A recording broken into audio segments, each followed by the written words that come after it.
up in the chair, man. I'll have another shot for me. What do you think? I need brand new ink like a sailor neath the sea. Oh, we don't mind. You got problems, let them go. There'll be plenty of whiskey after we're done. Just open the bottle and let it flow. I ain't got nothing to do. I got a place to go. It'll pick me up and bring back my luck when my spirits are feeling low. Ain't got no money. I spent all day on the dock. I had a ball, but I spent it all at the Silver Shamrock. Go!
As I roved out one morning and I felt the foul chill of the air. Oh, I ne'er could see him before me, but his presence surely was there. I knew the end was a-coming, and the color ran away from my face. At the end of your days when you're summoned, oh, you're off to the locker with haste. Heave haul away, me boys, as we sail down, down to the Honolulu, a blood-red sky, the rolling sea, a rolling sea in the morning. The shadows, they crawled out before us as the ship, it slipped out of the quay. And the end of our days was before us, and I wish but for one more to stay. As I'm face to face with damnation, the sea aimed to swallow us whole. But onward I went, though valiantly spent, out into the tempest with naught but my soul. Heave haul away, me boys, as we sail down, down to the Honolulu,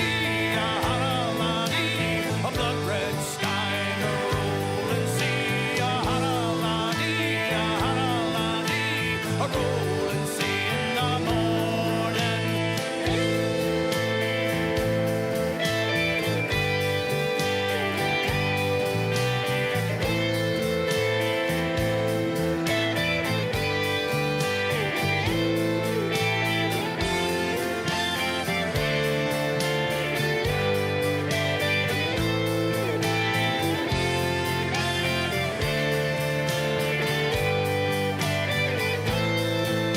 The ghosts of our past lay awaiting until finally your number is called. And no matter how fast that you're running, he'll come to make a lame of us all. He rides on the back of the Kraken, and he dines on flesh and men's bones. When the path to your doorstep is blackened, oh, you'll soon see the face of old Jones. Heave haul away, me boys, as we sail down, down to the Honolulu, a blood-red sky, the rolling sea, a rolling sea in the morning. A blood-red sky, the rolling sea, a rolling sea in the morning.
When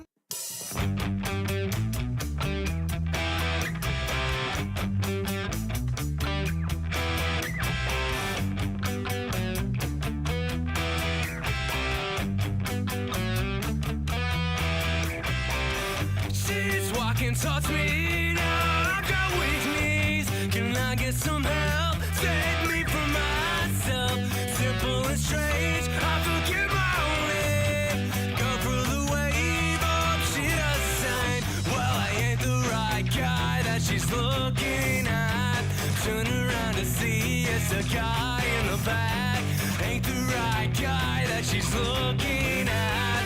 Turn around to see what's the guy in the back. New way to sing, new way to sing, new way to sing, new way to sing, new way to sing, new way to sing, new way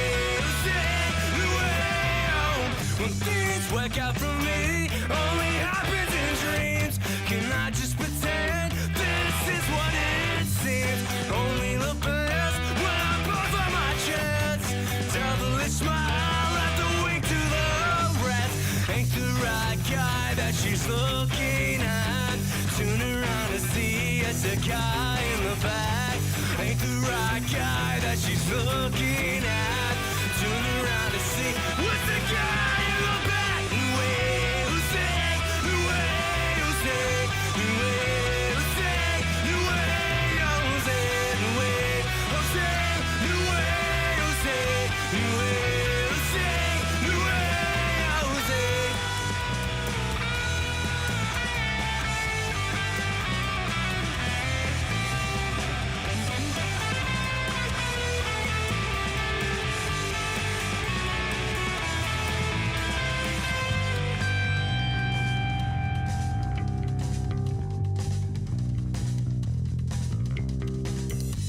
I ain't the right guy that she's looking at. Turn around to see it's the guy in the back. Ain't the right guy that she's looking at. What's the guy in the back? The way you say, the way you say, the way you say, the way you say, the way you say, the way you say, the way you say, the way you say, the way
you sit at the bar and play his guitar the times he isn't at sea. And though he's an ass, just buy him a glass, he's a friend to you and me. Though our scars and lines, though women don't mind, old Joe's got his way with a word. He may come across queer, but he hasn't a care, 'cause he lives life as free as a bird. He's an unsavory fellow, he's a roving sailor so free. In his voice you hear the swells echo, 'cause his heart belongs to the sea.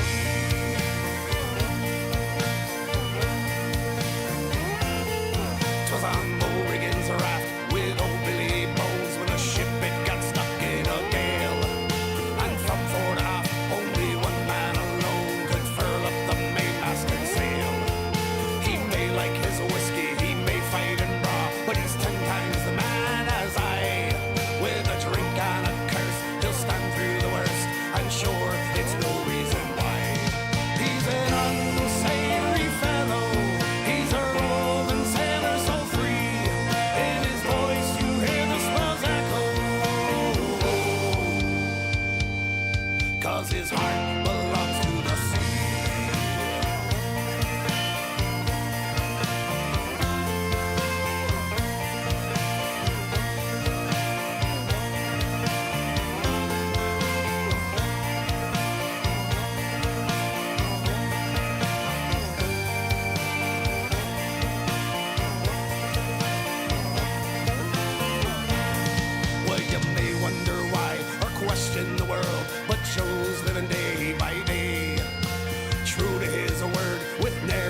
his brethren on sea or on land. There's always a new tale to tell.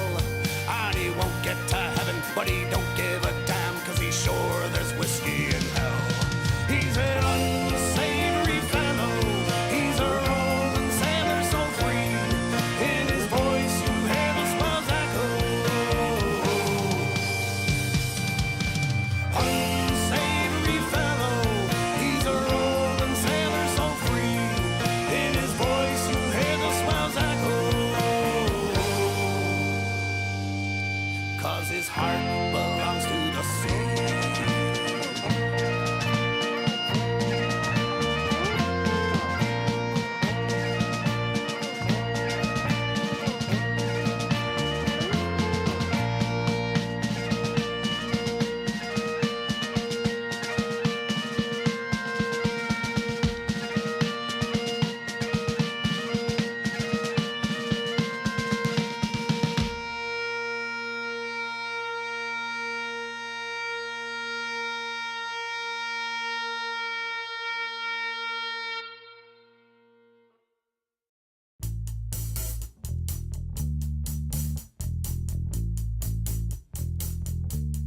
There's a bright side to living, no one seems to know. There's a bright side to living, no one seems to know. Play with those strings on the guitar, also maybe it's the drums just a little too hard. It's all about the little things, love from them, see what they bring.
Have you heard about the big strong man?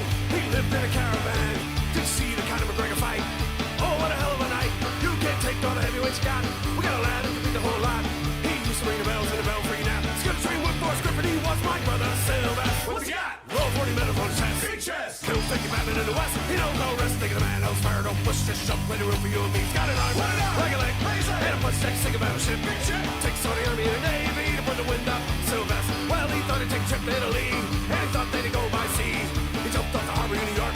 And he swam like a goddamn shark. He saw a loose tail in his chest. What do you do? Put the loose tail in his chest. Straight all the water in the sea. And he walked all the way to Italy. That was my brother Sylvester. What's he got? Roll 40 medals on his chest. Big chest. Kill 50 Batman in the West. He knows no rest. Thinking the man knows fire. Don't push this shove. Plenty room for you and me. He's got it on.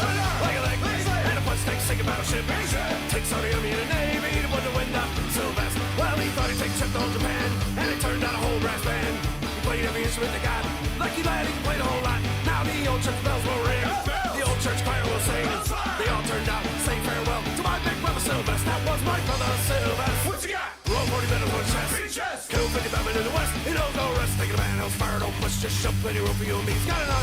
Like a leg. And a punch neck. Sing a battleship. Big chest. Takes on the army and the navy to put the wind up. Sylvester.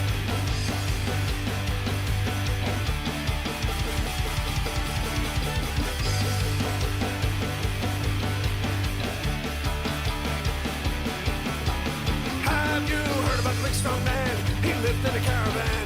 Did you see the kind of McGregor fight? Oh, what a hell of a night. You can't take all the heavyweights you got. We got a lad who can beat the whole lot. He used to ring the bells in the belfry now. He's gonna train with Forrest Griffin. He was my brother Sylvester. What's he got? Roll 40 medals on his chest. Big chest. Kill 50 Batman in the West. He knows no rest. Thinking the man knows fire. Don't push this shove. Plenty room for you and me. He's got it on. Like a leg. And a punch neck. Sing a battleship. Big ship. Takes on the army and the navy to put the wind up. Sylvester.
been a long day, a hoisting sails and tying many lines, and I won't be drinking water, pour me grog.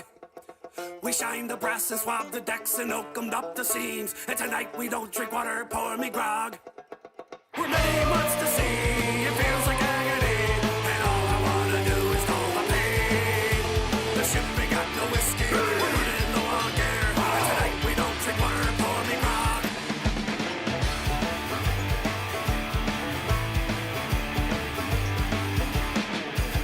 I sharpened up my dagger and I found some unused rope, cause they made me drink the water, pour me grog.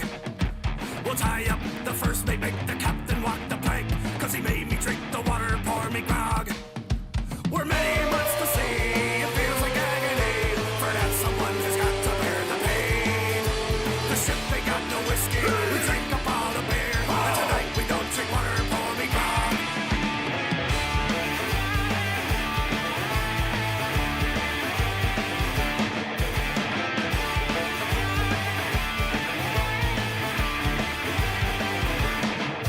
In the next port, we'll try our luck, cause now we're privateers, and it won't be drinking water, pour me grog. We'll fix the ship and lay some pike and then set sail again, and tonight we don't drink water, pour me grog. We're sailing up the sea, it feels like agony, and all I wanna do is serve some pain. The ship is stocked with whiskey, there's plenty of rum and beer, and tonight we don't drink water, pour me grog.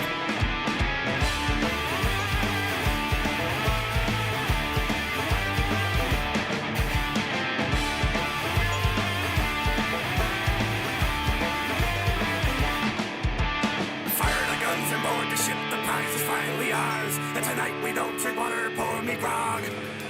Divide the gold and plunder when we dock at Pirates Cay, and tonight we don't drink water, pour me grog. After many years of sea, it feels like agony, being away from home ain't worth the pain. Only thing I recommend is a sailor's only friend, and it ain't the fucking water, it's the grog.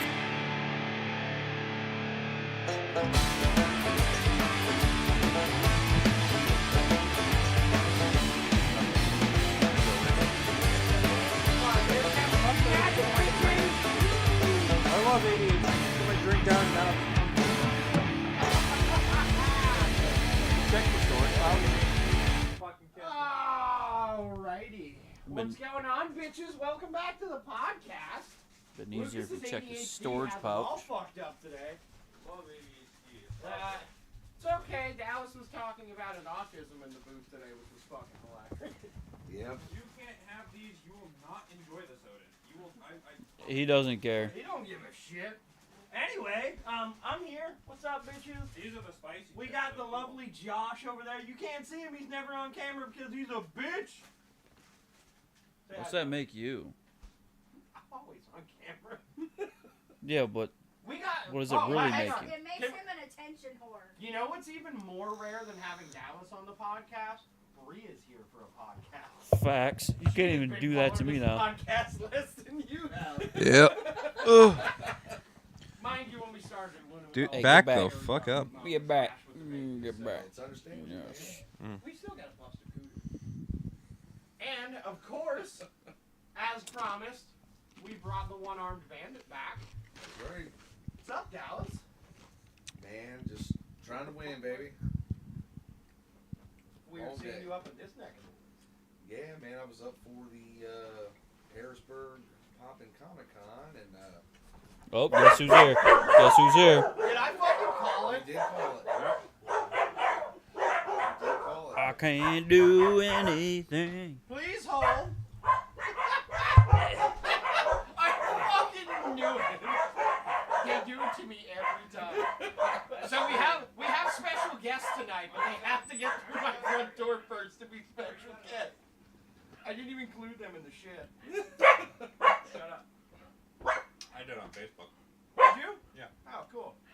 Well, I said we have other special guests. Holy shit. Ruby. Old man Cole Brown, what's good, brother? We just went live. Huh? We just went live, so you're just in time. Now you. Oh shit! Like you always roll in style like a fucking party crasher. hurry yet. You roll in here like a party crasher all the time. Look, fucking hear it, man. I don't know what you want from me. How's your dinner? Flippy. What's up, man? Come here. There are no I get armless up, but- Palmers in this house. Shoo. What's up, man? No, Hey. sit down.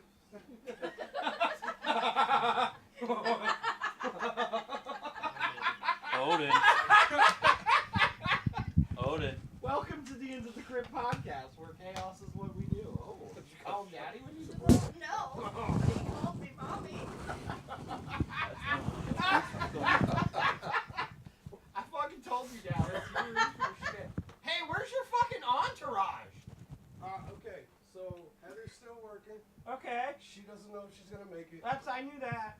You know, she's beat down. Where's Doesn't the know how old long man? Cleano's gonna Where's take. the old man? I don't know what was going down, but Sarah was like, she's dropping him off, and I was like, I mean, I'm going there right now, and she was like, I'll drop him off, and I was like, Oh, he's in trouble. Anyway, so you're up for Harrisburg 4 States Comic Con? Yep, That was your Harrisburg official Poppin' Comic Con, and I know we've been talking about getting me up here for a while, and that shit is like right across the street. Literally So I was right like, across the street. Hey, I'm gonna be in town. Can I crash on your couch? And you were like, yeah. And I was Always like, will. then I'll do the show, and then I'll probably crash on the couch probably about halfway through the show. But that's That's not how this works. You yeah, won't be the know, first it's- person. You get to be a senior citizen almost, and all the other. Just so you know, you're now not just talking shit on you, you're talking shit on Cole. and that's fine. Cole, we call you a senior citizen!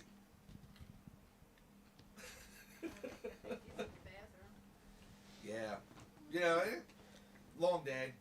You were there this morning. You know, Yeah. we were setting up and. I was there pretty much the last 2 sweating, hours. Sweating. Dude, it was humid as shit in there this morning. And you know, it got better, but you know, we're walking around, we're hanging stuff up, we're setting this up, doing this, moving this, taking stuff out to the truck, bringing stuff back, and you know, of course, we're On going to the be sweating. whiskey glasses around the table, sir. We were already prepared. Whoa. Calm down. But we got it set up, and Dallas, where's your Asking glass all at? that. my glass is in on the counter. Yeah.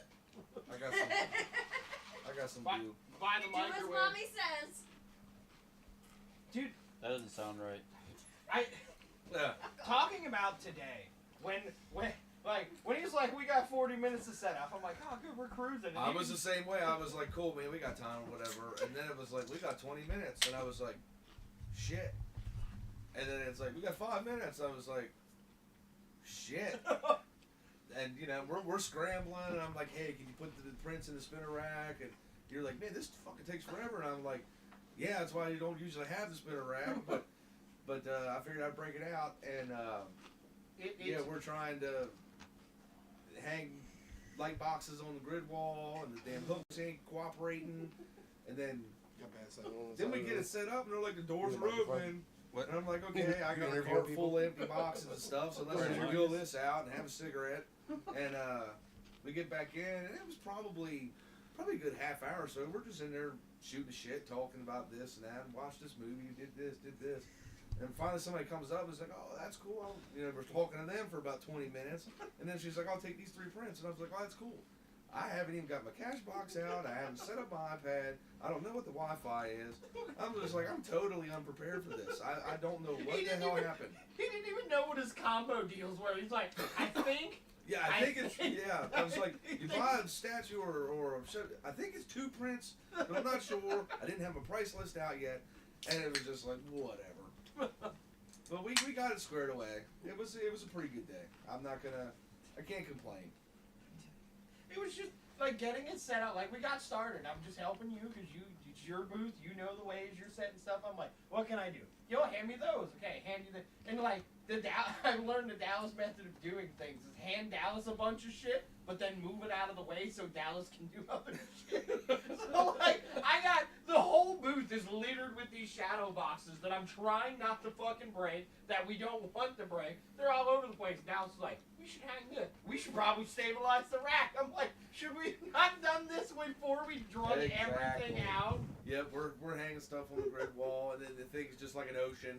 It's just flowing back and forth. And I was like, let's put a bar right here and stabilize this a little bit more. And then we got to the other side, and I was like, okay, I'll just put a couple grid wall hooks here, and I'll set this painting on here or whatever. And then It fell over like the two neighbor, she fucking kind of just squeezed in and hit the wall, and it just went boom, and painting just on the ground. I was like, we're gonna have to move this one, but nah, it all worked out. It's a pretty good day. We had a decent day, made some sales, got a lot of oohs and ahs, but The light boxes get a lot of views. Like everybody, like the first thing someone stops at the booth, they're like, "I just seen all the lit up stuff." yeah, And you're yeah, like, they definitely do that. And they come in, and then it's with the economy the way it is. People just don't have a lot of money, and they got to make the rounds. I do the same thing. I'll go to a show, and I'll go to Walmart and I'll walk around that bitch 15 times before I come back and get that damn candy bar.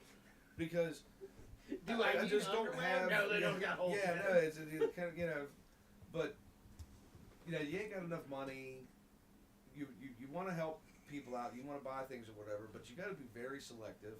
And when people actually do come back and say, "That's cool, I'll take that thing" or whatever, it makes you feel real good, because it's like you could have bought something from the 500 other vendors that are in here, but you decided to come here. I dig that. So and I definitely appreciate that, and I try to help people out. It's like, make me an offer. I can go a little lower on in here. Could I get a discount you're because pretty of this? flexible if you have to be. I try to, and there's definitely repeat customers that come up, and I definitely want to, take care of them. One guy came up and bought a painting today for his wife. I don't know anything about repeat customers. Yeah, I mean, there's nothing in here of mine. Nope. His house is void of Dallas. Yes, Nope. but repeat customers bought from me from a lot of different shows. He came in. His wife really likes Aladdin, so I had an Aladdin piece.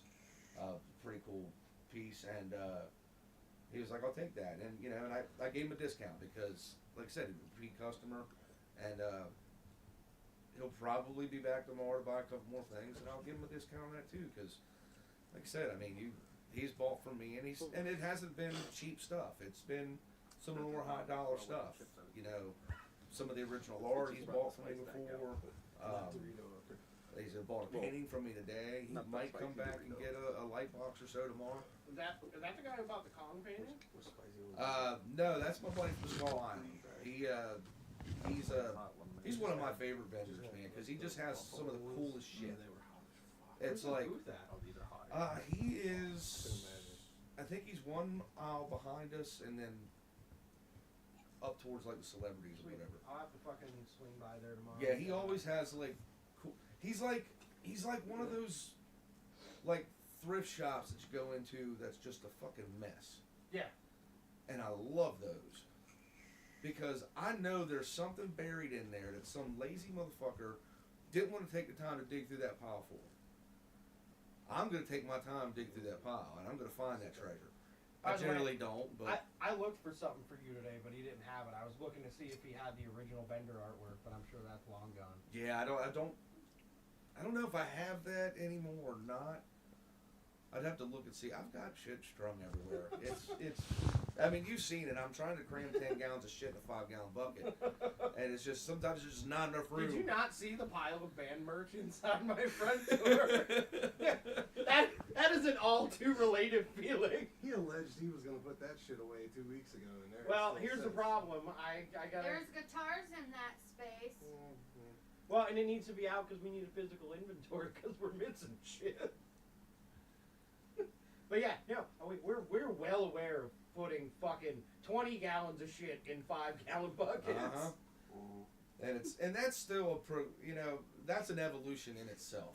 When I first started doing this, I was just doing prints, and so that was easy. You had a little backdrop, you put some prints up, everything's good to go. You got plenty of table space, but then you start getting into the T-shirts and the tumblers, the original art, the paintings, the shadow boxes. You know, I try to add kind of new stuff each time or whatever, just to stay somewhat relevant. And again, that's for the repeat customer. You can only own so many prints. Then you start running out of wall space. See, I think it's cool for See now, but one of those light up ones. So Mm-hmm. I think it's cool because Lucas, he didn't have the light up boxes when you seen him first. I think he had one. You seen the he had the custom stands like we have up there, the prints, and he had tumblers, and he had just started messing with the mugs because we have the Killer Clowns mugs. Those were like your first one. I don't think you had. I think you may have had a glow painting at that time, like one of your first ones, but I don't think. I just think it's super cool. Like, I kind of got to see the evolution of Dallas. First time we walked up to your booth, you basically just had a flat with a bunch of big prints on it and a book. Pan through the book, I have everything in the box. Yep. And then the next time we seen Dallas, there was a little more. And then the next time we seen Dallas, he had tumblers out. And, like, just seeing how quick you expanded was insane. And then the artwork itself started to evolve with the product that I was starting to put out. So when I first started, it was, and we were talking about this a little bit earlier, when I first started, it was, just print. So I didn't really pay too close attention to, say, the backgrounds and that kind of stuff. I let everything bleed off the edges or whatever. Yeah. But then when I started doing the tumblers and the T-shirts or whatever, I'm not a big fan of just like somebody taking a picture, slapping it on a T-shirt. You just got this square image. Sometimes it works, sometimes it don't. For me, since I'm controlling the composition and the layout, I like to incorporate that negative space, that extra black or white space, and just really have it be a part of the image, so it kind of just looks like it's floating there. And then, so some of my art would start to reflect that, and some of the pieces I would actually revisit and kind of redo, or come up with like a remix version of it to, for instance, my Harley Quinn piece, it's just her arm coming up holding a little bomb with the heart on it, and it's got her little diamond pattern on the background. But again, that wouldn't look good just square on a T-shirt. So I try to think, okay, what would kind of make it look cool to incorporate that design, and I ended up going with a heart, and her hand, and it has the diamond background pattern in the heart, and then her arm is coming up out of the heart holding the bomb. That way that thing floats in space, and I can actually use that for more product. I could put that on a mug, I could put that on a tumbler, I could put that on a T-shirt, and it works. A good example, which they can see through the camera, is your Wednesday shirt you have on now. Yeah, I can actually stand up. The negative space that he uses on this is brilliant. How he pulls the blacks up for the trees and stuff, and it translates well to all the pieces you have for that. Like the way that shirt looks. There we go. Yeah, the way I've been doing the silhouette art lately, and this again, it's been an evolution from for trying to do some of the silhouette shadow boxes that I've been doing. The art kind of evolves with it. I've really liked the simplistic look and feel, and it's definitely easier to do that because of those shadow boxes. And I've kind of messed around with some different colors, trying to put a little bit more detail in some of them. But again, this piece right here, I actually designed it and laid it out, and I came up with a digital version first, and then I actually did I don't think that mic's on. A painted version of it, and added a glow in the dark treatment and all that kind of stuff. So Go ahead and talk, Dallas. oh yeah, well, On that. Yeah. We're good. I had to push the game. nope, So you're good. my bad. So, before we get more into Dallas, I think we need to recap because it's been a while since you've been on here. Mhm. So, could we get Dallas missing an arm in a nutshell? Sure. Because I know, like, if this comes up to people before, and I got to see reactions to, like, you. And now I kind of know what it was like when I had my reaction when you stood up behind your booth, and I was like, "Oh shit!" Like, there's a reaction that happens, and when you're. Do you want people to have to go back to season 1, episode 38, where Dallas gives the full throw? Well, yeah. So there is another episode, but we can recap this. But the reaction. So we had a reaction today that was fucking great because this girl thought Dallas had a hand fetish. She's like, "Oh, you do hands? Like hands are really hard to do. Everyone says that." And he's like, "Do you want to know why?" She's like, "Oh, it's a hand fetish." And Dallas just goes.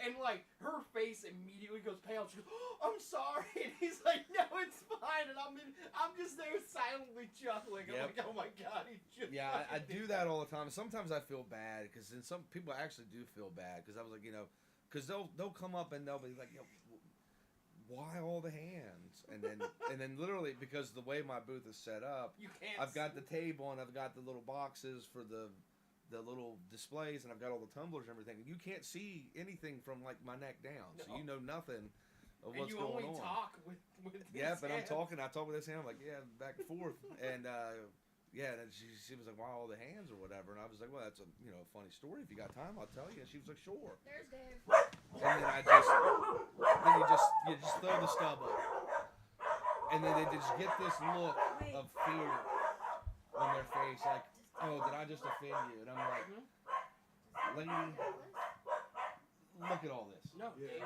So, I'm embracing it. hey, Dave doesn't know. Dave doesn't know. You too. Stop that shit. Come on. Dave doesn't know. We'll get a live reaction.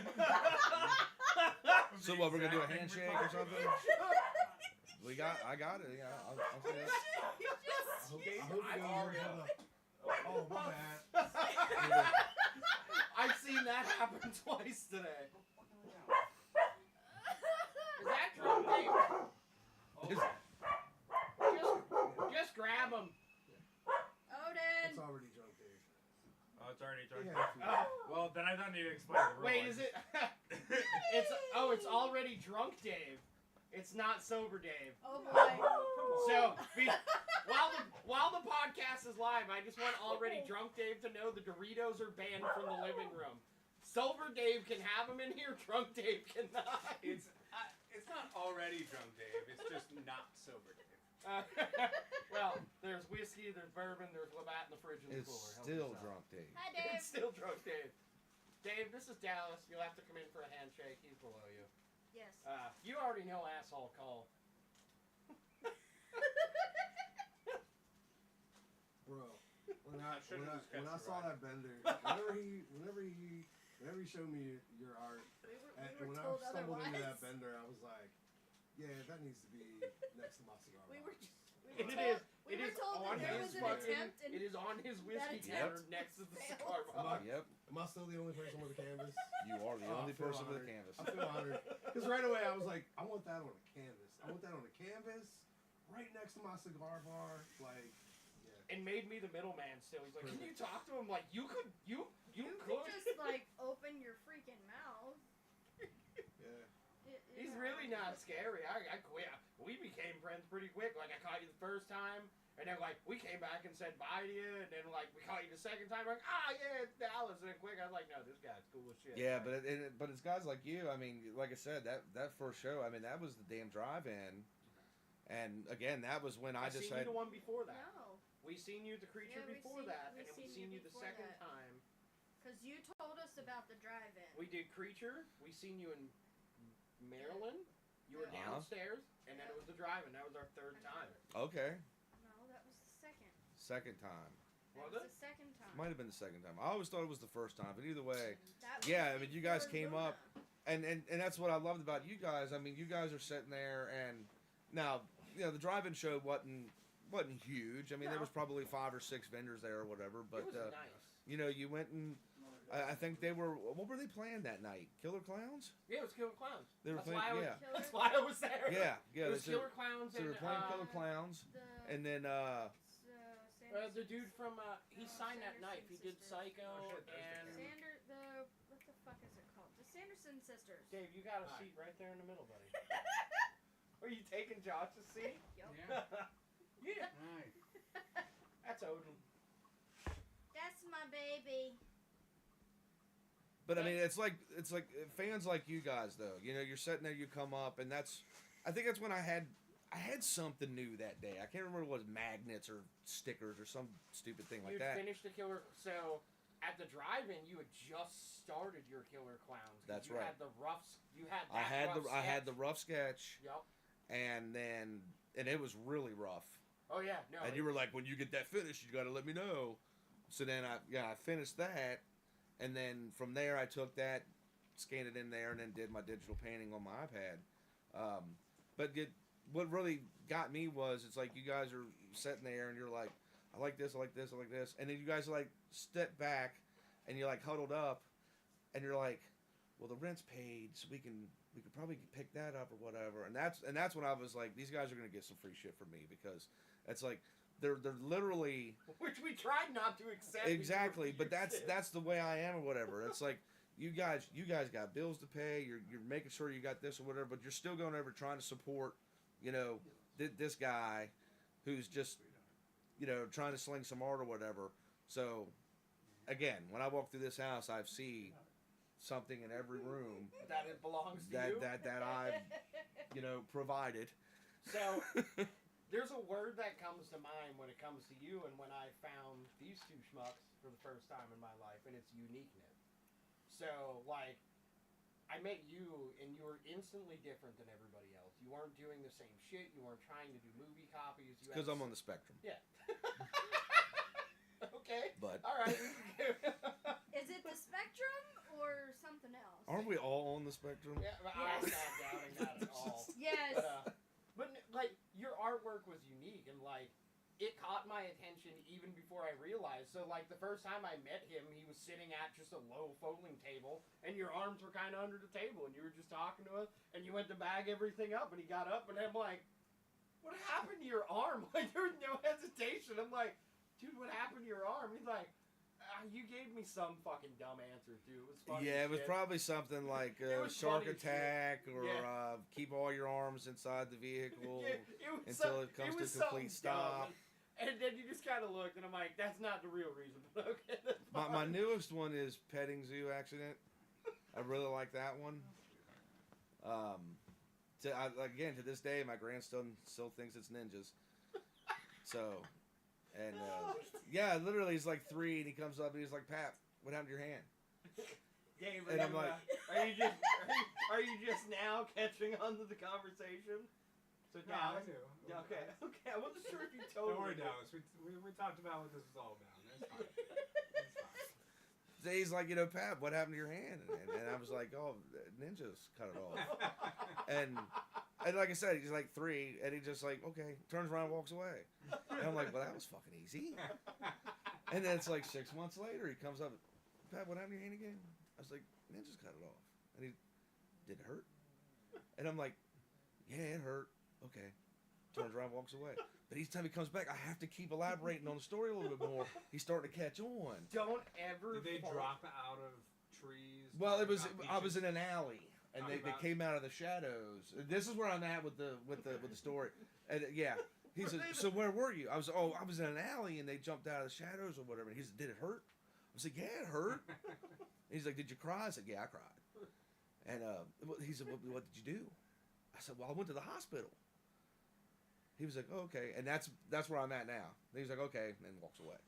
So I gotta. Just hope one day it's like he doesn't playing get this- older and find this podcast out there. Yeah, it's like playing this super elongated game of Simon. Because it's like, okay, what did I tell him 6 months ago? And what did I tell him 12 months ago? Yeah, He knows every damn word. he knows exactly what it was. Because he'll call me out on it too. He will call me out. So I gotta keep rehearsing that. It's like, okay, yeah, it was ninjas. Da, da, da, da. One of these days, I'll have to fess up and tell him that it was the petting zoo. But Never. yeah. So what really happened? Since that's what we were getting to before Dave made a lot of noise coming through the door. So what really happened was. Dogs made a lot of noise. Damn it, Dave! Yeah, it was the dogs. Set off the alarm. It was the dogs. Now, yeah, what really happened was got it stuck in a printing press, and I guess that was 27 years ago. And that's how he gained the superpower to become an artist. End of story.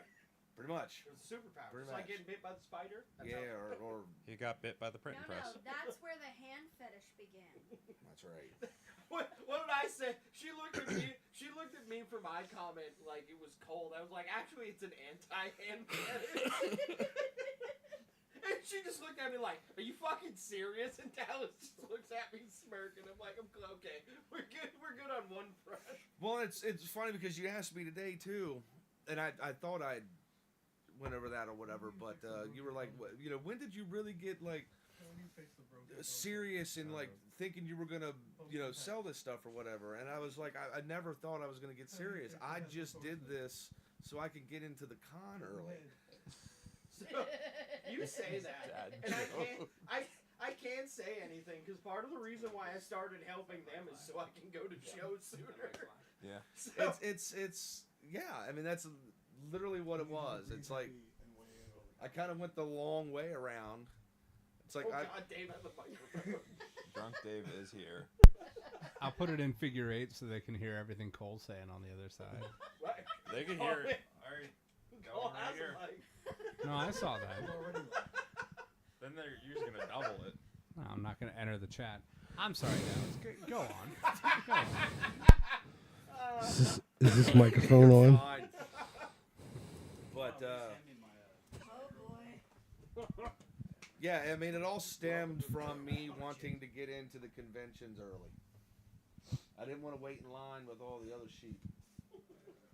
When you're standing there with your buddy and you're waiting to get into the con with 10,000 other people, and then you just see these guys walk by. You're like, how the fuck are they getting in early? Because they got this little vendor badge. And I told him, I was like, man, I gotta find something to sell. I ain't got nothing to sell. Well, started You could've doing some sold drawings, things on the and now I've internet, got some that stuff to sell. That wasn't that So now I time get yet. into the cons early. That's from Cole. That's from Cole. You're welcome. So you know how easy it is to Good Irish. whiskey showed up. You know how easy it is to Irish handcuff him. It only takes one drink. So tonight we go to hell, right? We're We're already the there. steakhouse. We're going The deep. steakhouse is opening. My girlfriend's the bartender. She's making up all the drinks. She's super excited. She invites us all to come for I didn't get the that. soft opening. And she's my girlfriend, and she knows I have to do multiple things tonight. I have to come to this podcast. Was she pouring you heavy? I got 3 fucking drinks in front of me. I'm like, what are you fucking doing? I have to go do the podcast. So I had to go find this drunk asshole and be like, here, drink some of this. Which he proceeded to drink all So of it. he's the reason. Because he's not driving tonight. He's the reason Knock it off. you were like you are now. It's all Cole's No, fault. I did it all for Cole. No, he makes his own decisions. Sure, I'm an adult. sure. He makes Don't act like it was a burden. I told him to drink some. He drank the whole thing. I would never act like it was a burden. Hey, The first part was the Cole Brown request. The second part was a drunk Dave decision. Understanding the entire context of the situation. I mean, what are you gonna do Knowing when that you this get is handed a best for free drink? everybody. Oh, it's AC. Fucking. This is a dynamic I got used to very quickly. No, I love it. It's cool. It's funny in the moment. It looks shitty on tape the next day. Fuck, I really did that? Not wrong. It's just a mess. It's just a what bunch of happens when you don't fucking film it. with subtitles from Kevin. See, you know what? Okay, I will give you. I will give you 9 years. I'll give you 9 years of hold fast in 30 seconds. Okay. Are you a fan of the show It's Always Sunny in Philadelphia? Yes. Did you see the class reunion episode? Oh shit. Oh. where they go back for their 20th class reunion and they all turn into fucking superheroes, saving the day. And the end result is them showing everybody up that was ever shitty to them in high school, showing them up with the most badass dance that has ever been danced by dancers. And then it cuts to the wide shot, and it's all their drunk asses just like swaying and moaning and pretending. It's all in their mind. Yeah. That's Hold Fast. In our minds, in the moment, it's fucking magic. It's a great idea. We listen to what we did the next day, and it's like, delete. They're not. It's not a fucking joke either. After their first time in the podcast, I reached out, was like, "Hey, do you guys want me to delete that?" It was fucking bad. And you're like, "No, what happens happens." I'm like, "Okay." No, that's great. No, I do love that show. I can't quite remember that episode, but I'm also not caught up with the most recent season. But yeah, that show's great. Yeah. That show's great. No, I jumped off the ship after about season 7 or 8. They're awful people. Yeah. But I got to a point with the show where I felt like I was becoming a worse person for continuing to watch. And I was like, for my own mental health and like to be able to look at myself in the mirror every morning, I need not to me. stop this. I'm gonna watch it until it's off the air. So yeah. I just it's a train wreck. When it's good, it's fantastic. Yeah. When it's not, it's okay. It's never really been bad. Just Mac in general, man. When he just put on all that weight and didn't tell anybody. It's like one season he's all cut and buff and the next season he is fat. He literally put on all that weight just as a gag. And I'm like, how unhealthy is that? he literally, like, I watched it. He was eating like gallons of ice cream. Yeah, and he to just get in that shape. just porked up, and then acted like he didn't. And everybody's like, dude, you're fat. He was like, what are you talking about? You guys ready to hate Kevin? I fucking can't stand that show. Oh, I love that love show. that I've Yeah. never actually seen it. Can't so fucking stand it. Oh. He's Charlie. AJ's Mac. I'm Dennis. Heather's D. It's true. Yeah. And Travis is fucking Frank. Frank. At best, I'm fucking Jiminy Cricket. I was gonna say. Or if Sarah left you to your own devices, you're Cricket.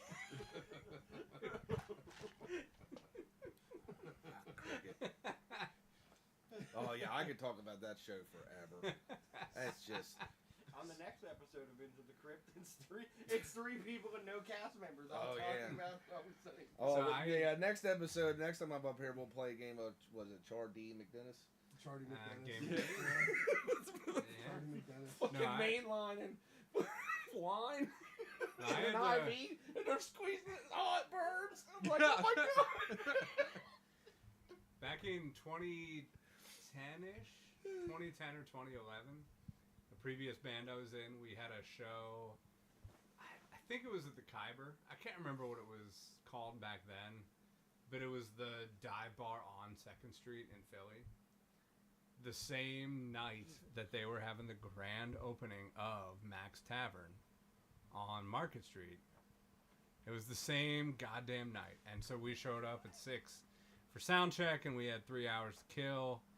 And we went around the corner to the opening with like velvet rope and 6 deep whatever.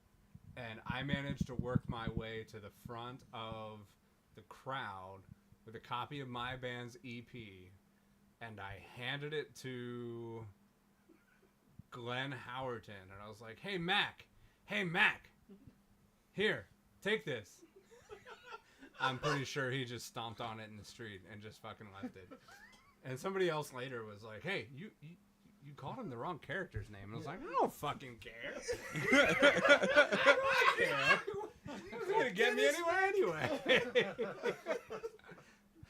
Oh my god. I mean, Yes, I'm probably met would have Glenn made that Howerton. worse if you would have called him Sweet D. Yeah. Can we have that episode?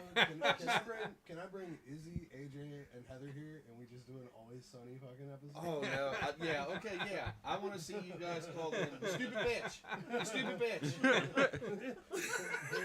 Shut up, bird. Bird. It'll just be the fucking. It'll be me, Lucas, and Josh in the kitchen monitoring the fucking soundboard. Oh, Beep, beep, beep, beep, beep, beep. They're so bad. Shut up, you stupid bitch.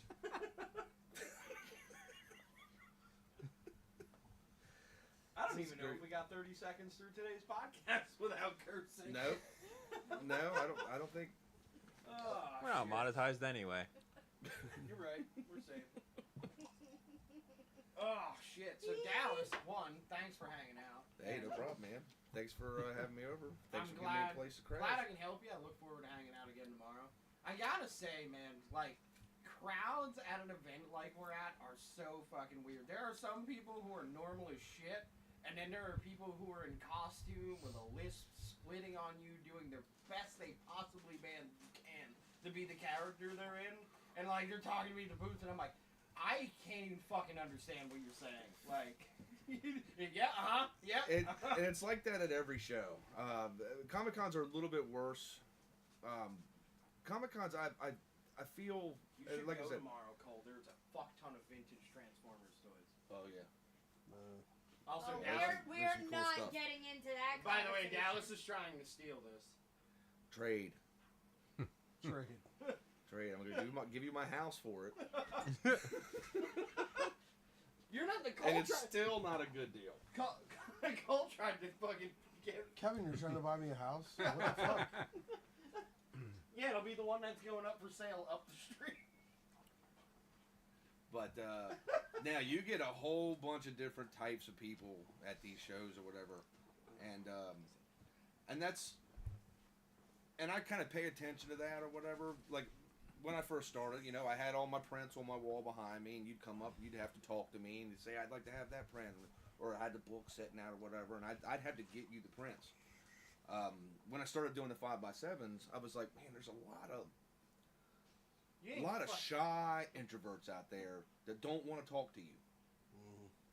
So I found this. My wife found this spinner rack at a fucking flea market. It was like $7, and it was perfect. It held gift cards or whatever. Perfect to hold my 5x7s. So I bagged up my 5x7s, put them on the spinner rack, and now people come up to the spinner rack. They ain't gotta talk to me. They ain't gotta say shit. They go through the spinner rack, they pick out the 3 they want or whatever. They lay them down. I take their money and give them their prints. You going to the couch? Come on over, man. Watch his arm, Dave. Yeah. I didn't want to see Josh standing around all night. That's all he ever does. See? We're hiding in his room. It's no If different. he's not going to take the seat, He then I could will. use some standing time. That's fine. Hi. Hi, buddy. Use a treadmill. Right. Fuck you. Josh is just camera. So can you. And everybody, that's Drunk Dave. You haven't seen him. So can you. Country club job. I didn't say I did it. But I've been on treadmill more recently than you have. In his mandals and all. Hey, fucking Birkenstocks, button down, Motherfucker's chest the hair bright- out, don't fuck around. Kneecap forward. Motherfucker's the brightest thing in this room right now. Hey, Tell I that had slave choices driver to boss make. you This just was the gotta choice leave I right made. Well, I mean, So wait, you soon he came- won't be my boss, but that's a different. I told you, Dallas. Sleep is not. He can sleep into the thing. Oh. You came to this house and you wore that. Say what you're gonna say, Bree. Dallas also came to this house and was like, I ain't gonna get that fucked up. I was like, oh, okay, buddy. I'm telling you, I'm not, man. I am not. You say that, and I'm telling you. that's not how. I said this it earlier Tell today. me all you want. Them I two said- fucks said the same thing and left here in an Uber. I am. That's You the just plan had for to bring tonight. up that shit, huh? That's the plan for tonight. I've got shit to sell tomorrow. You and Dallas can cuddle on my couch. I've got shit to sell tomorrow, and I've got to go to work all week. Fuck 40. I'm telling you, when I hit 40, I hit the wall. And Don't tell me that. He said that ain't too, dude. You hit 40, you hit the wall. Buddy. You hit the wall, man. All downhill from there. My fucking eyes stopped working. My ears stopped working. We're not even gonna talk about my dick. Dave, you're already halfway there. You wear glasses, you need a hearing aid. He's in the same boat as you, Dave, just so you know. He just doesn't have I'm them not yet. seeing an issue here. That's okay. You get hungover. He's in But a So you is get he. hungover for a week. No. I get hungover for a week. Cole, do you get Oh, hungover no, for I a don't week? get hungover for a week. Okay. I just See, get hangovers. he's now. older than you. I just get hangovers now. Like, I used to never get hangovers, and now I, like, if I get shit-faced tonight, tomorrow I will be useless. See, and that's the way I was. I would get hangovers. I'd be, you know, yeah, when we were younger, shit, we'd go out party all night, fall asleep at 2 o'clock in the morning, Water. drink a little bit of water, get up at 6 o'clock. No, water. Gatorade. Three gallons. I 3 just gallons? 3 gallons of water. Oh, Fuck let's you want to take- piss yourself in your Because sleep? if you miss the mark wherever you are, it's fine. But if 1 pint is your target, then yeah, you'll hit it. Is that right? He's not a math teacher, so I wouldn't trust him. If you He's end up, not if a you end up math somewhere in the 1 quart range, you'll be fine. I'm I just would trying say to. if I'm you hit just 3 trying to gallons. think. You wanna Aim test high. the theory? Aim high. Aim high. I mean, technically, I guess that is right. What did you tell me? You're like, I'll just drink water every time you give me a Yeah, if you drink. give me a drink, I'll drink some water. Where's my fucking water? I have It's in none. my fucking That's refrigerator. got- a you problem. It's in Here's my some ice. refrigerator. That's a you problem. Need that to put out the fucking fire. Oh, yeah. Not attuned to whiskey, and I just Yeah, can't I'm not. never called Like I said, my wife, she would be like, "Don't be drinking that whiskey," and I'm like, "I'm all right. I ain't." And here I am on camera. Hi, honey.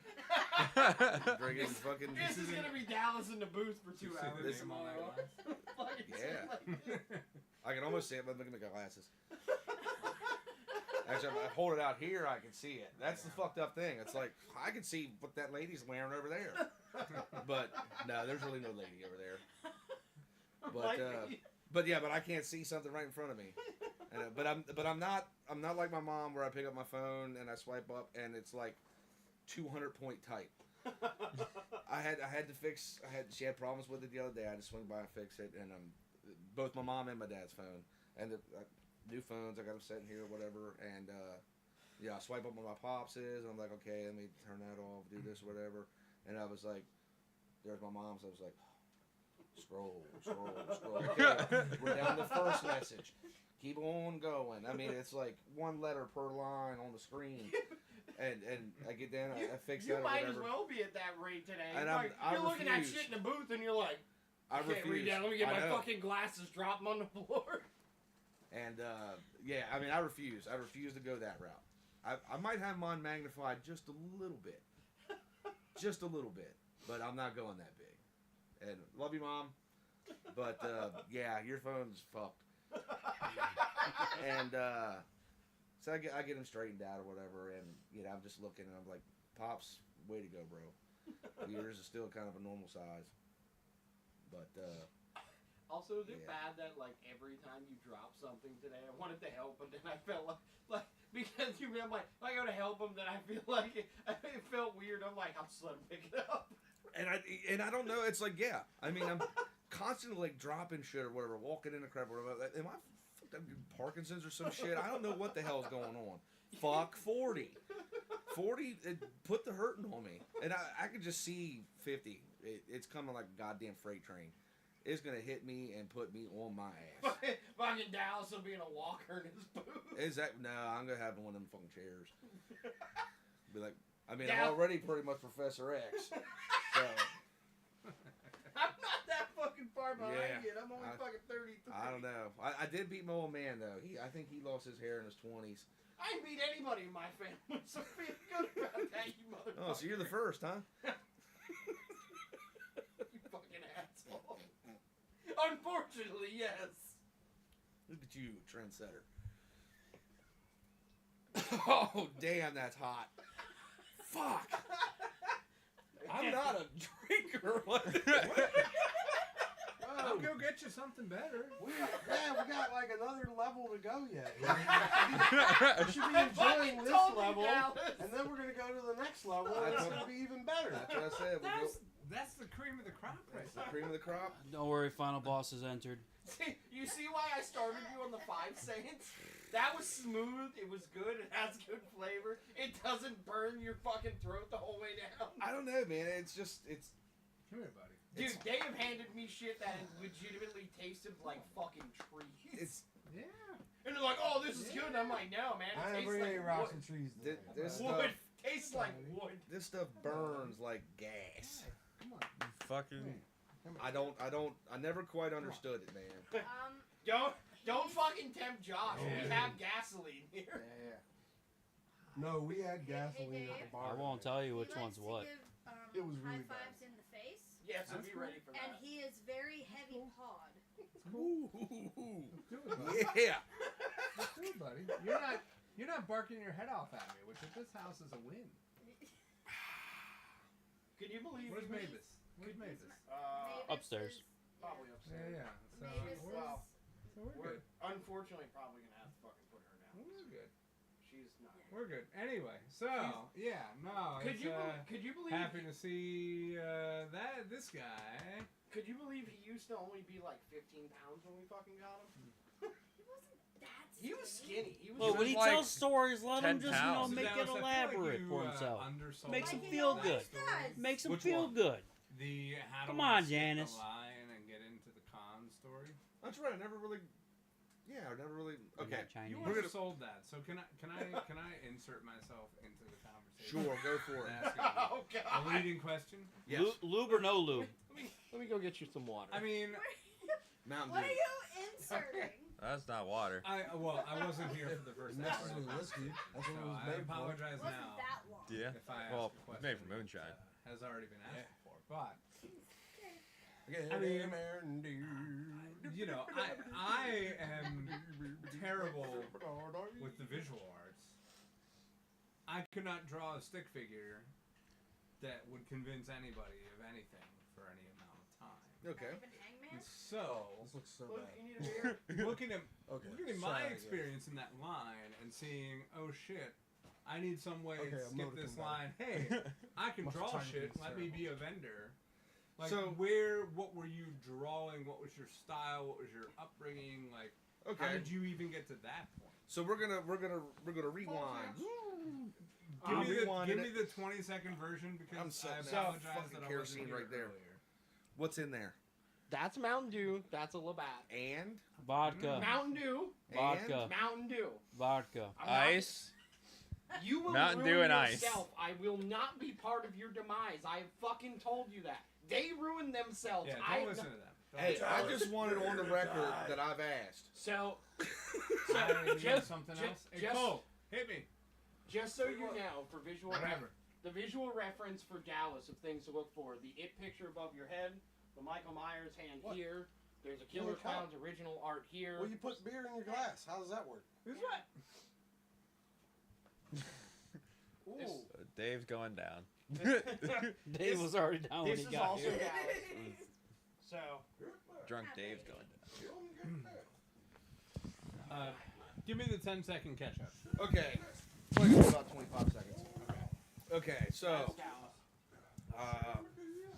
it was a warm day in July 1977. We're going 73 minutes later. All right, speed up. Wait, 77 July, you still had your arm, right? Yeah, 77. Yeah, still have my arm. Is that Well, is that when you came out of the last half of 77, I had my arm. First half of 77, it hadn't Who knows? developed yet. Who knows? He was Superman. Wait, when's your birthday? July 30th, 1977. Jesus It's Christ. my best friend. Look at all of them My are best July. friend's birthday is July 30th. Yeah, we're all fucking July out here. 1984. Okay, that wasn't a bad year. Hey man, there's like But, that's 75% of the that's the house year is Optimus July Prime birthday. came out. 1984. Dallas is No, you're my not wife's yet birthday yet, is the sir. 31st. what are you trying to get? No, his birthday is the 30th. My buddy Don, his birthday is the 30th. But he said My 1984. wife's is the 31st. Mine's the 25th. Right. I know when my birthday is. Justin's is the 31st. 31st. Kyle's is the 26th. I'm the first. 24th. July's? 24th. Fucking July get new birthdays. Yeah, late July. Hey, all you bastards are So late July. fucking. Alright, so you were born in Just late be July, born which in a means better you're month. naturally talented. Right. It just Yeah, means nothing You're exciting pointing that happens in finger your at me, birth were month, you? really. No, it just means We that can't my help it parents that didn't it have a lot started of to get heat cold in in the November, winter, and all our parents so wanted they to bang. fucked. Yeah. Exactly. So what art did you start with that led you to the point where fucking done when with you were I'm standing fucking done with in this conversation. the long Actually, timeline, October, thank you you. were ready to execute your Well, that plan. makes some of us So- Eskimos. Okay. So So- that's what I'm getting at. Okay, so I'd always been very artistic growing up. Big comic book fan. I was going to be a comic book artist. I liked all the Jim Lees, Todd McFarlane's, all that kind of stuff. Spider-Man, X-Men. I was going to draw comic books. And then when I was 20, I lost my hand in a printing press. And I was right-handed. Therefore, I couldn't draw anymore. Very frustrating to try to pick up a pencil with your left hand and not even be able to draw a circle. That's why I knew. So for the longest time, I just was like, oh well. I stayed in printing. I kind of went into pre-press, started using Photoshop, Illustrator, page layout applications. Kind of learned all that. Use that for a long time. Got good at that.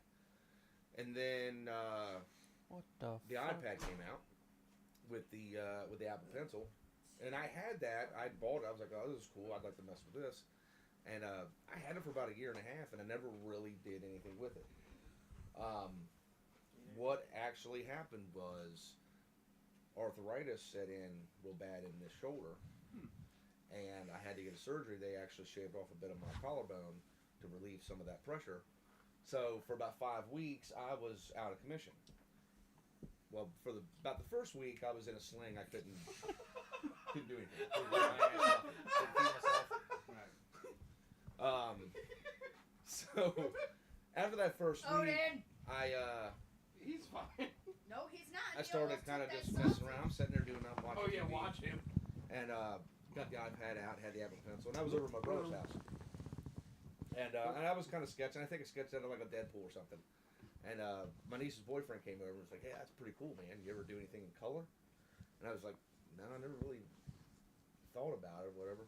So I was like, "Okay, I'll watch a couple YouTube videos, see how this Procreate thing works." And that Procreate the software, not like Procreate.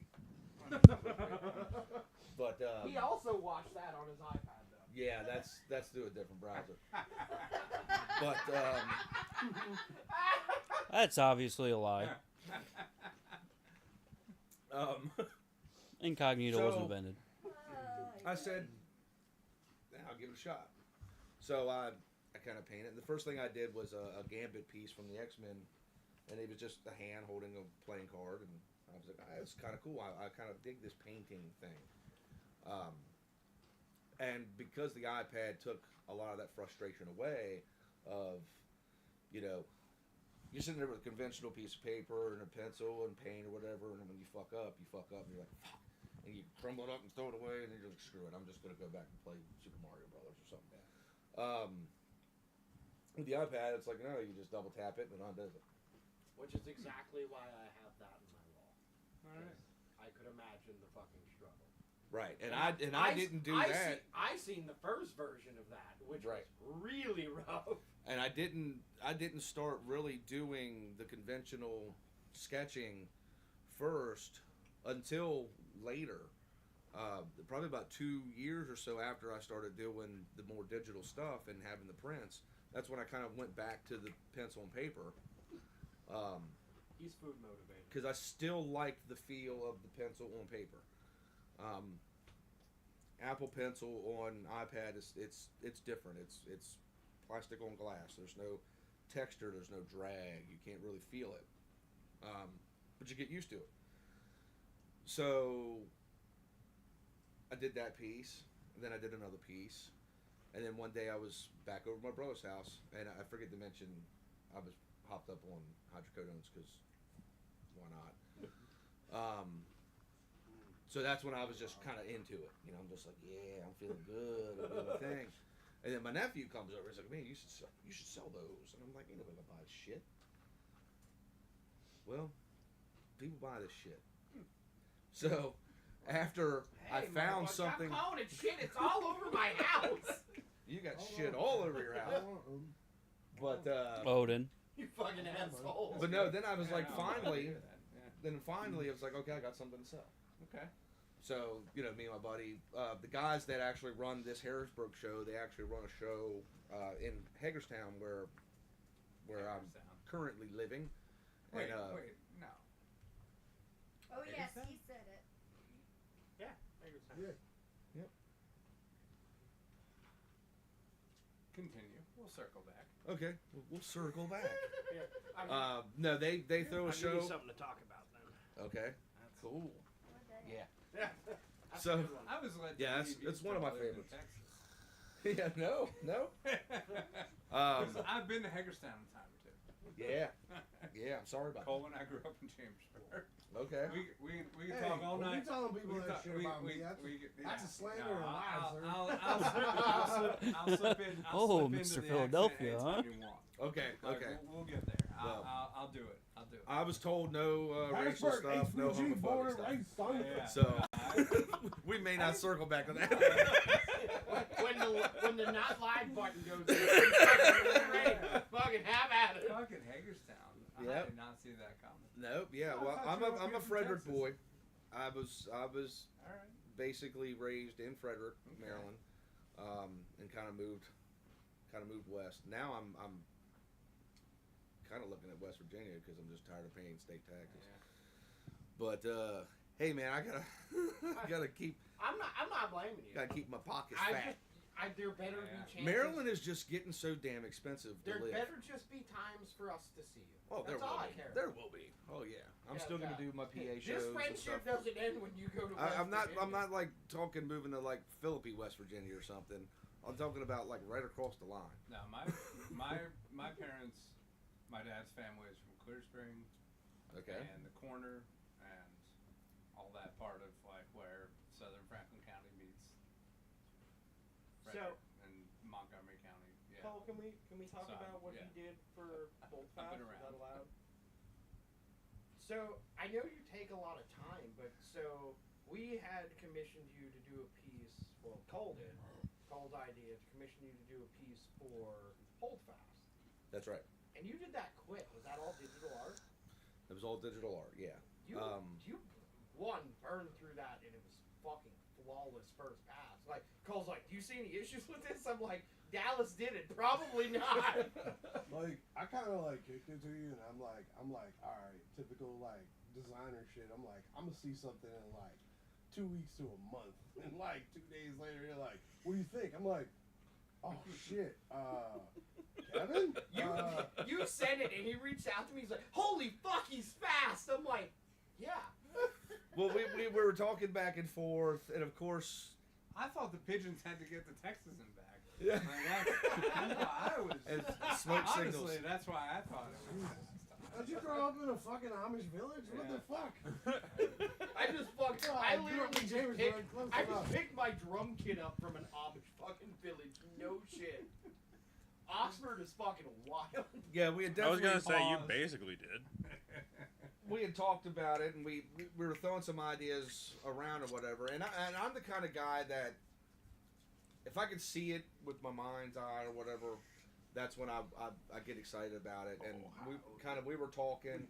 We wanted this, we wanted that, we wanted to do this, and then we're kind of bouncing ideas back and forth. Well, I was thinking this. Well, that's cool. And if we did this, so then I was like, okay, let me mess around with this. I've got a good understanding of kind of what they're looking for, and then I'm thinking, okay, what's the application for this? What is this going to be? Okay, it's going to be a label. So I didn't want to do anything real wide or real tall or whatever. So I tried to stick kind of square, circular, so it can be used versatilely across different mediums. And yeah, I just sat down one day, and I was at work because a guy had called out sick. So I was kind of just sitting there, And I just started kind of doodling, messing around, getting some, and you guys had sent me some great reference with the Bluto's hat and all that kind of stuff. nailed the Bluto's hat. That's what I was gonna say. You nailed that stuff like to the fucking T. You're like boom. And then I was just thinking, okay, here's the name of it, and I just wanted the. I was thinking, okay, yeah, whiskey glasses, pipe, other things that, like a naval captain would have or whatever, but I didn't want to clutter it up. Right. And then that's when I thought of the fuck's the steering wheel on a boat? Captain's wheel. The captain's wheel. I was like, okay, that's kind of a cool frame, and then down into like a tattered banner for the name of the product and everything, and it kind of worked out, and it's not jam packed with a ton of shit. It's got exactly what it needs to express what it is. I really like how you used the outline of the captain's wheel, and then you kept the interior negative so that you put like that sun up, sunset like in the middle of it. Yeah.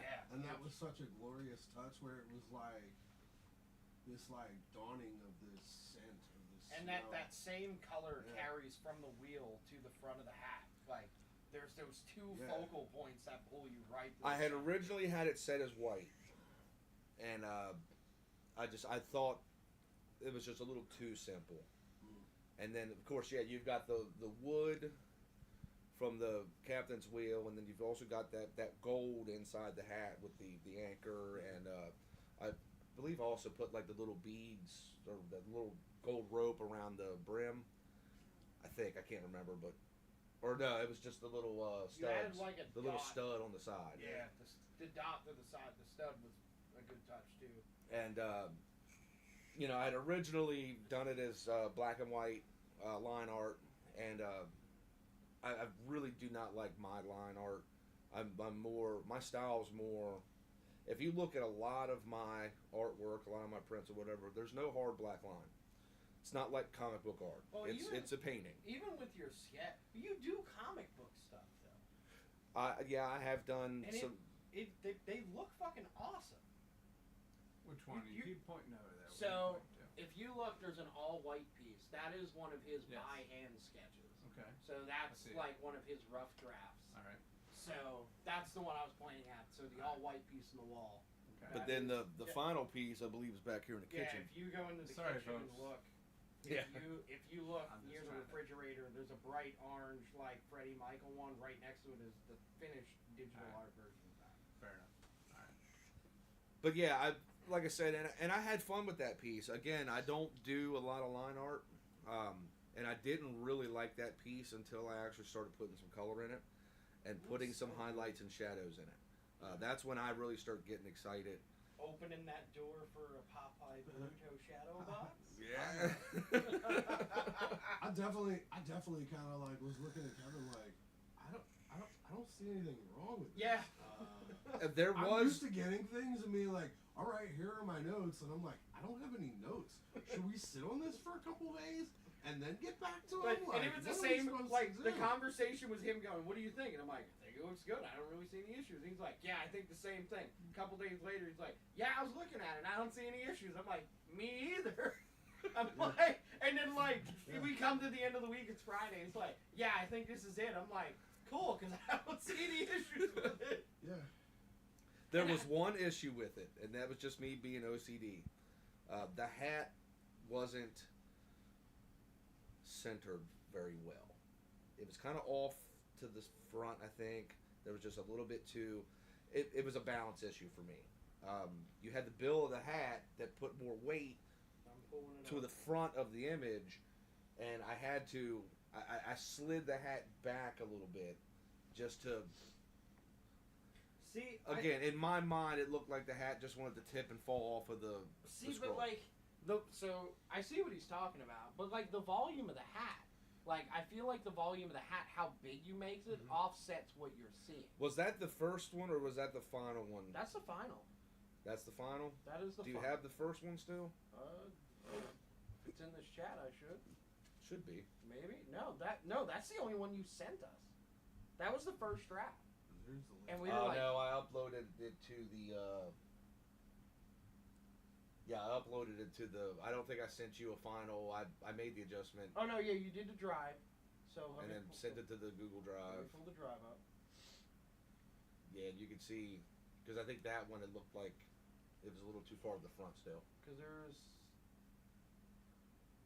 But again, that's just me being anal. I think it looks great. Like, I don't think that's too far to the front. But that's just you being your own worst critic. Yeah. No matter what artistry you're in, like, even if it's music, we're all our own worst critic. Yeah, no, and that's exactly right. And Like, that's when it comes to being in bottle form, it looks fucking fantastic. Yeah. Like, that is a damn yeah, nice. and I wanted so bad just to Cool. take it and do it all. And Shane, When you were like, Yeah. I'm gonna do the lettering or whatever, and that's when, and I was like, okay, well at least I'm putting the well, then name. Shane took it completely away from me. As soon as I gave him the logo, he was like, "All right, what do you think of this?" And here's the. I was like, "Okay, I guess I'm out of this. Like, I don't have to do shit. I'm just gonna sit here and let you put it together." And I'm actually he actually just messaged me like a couple days ago.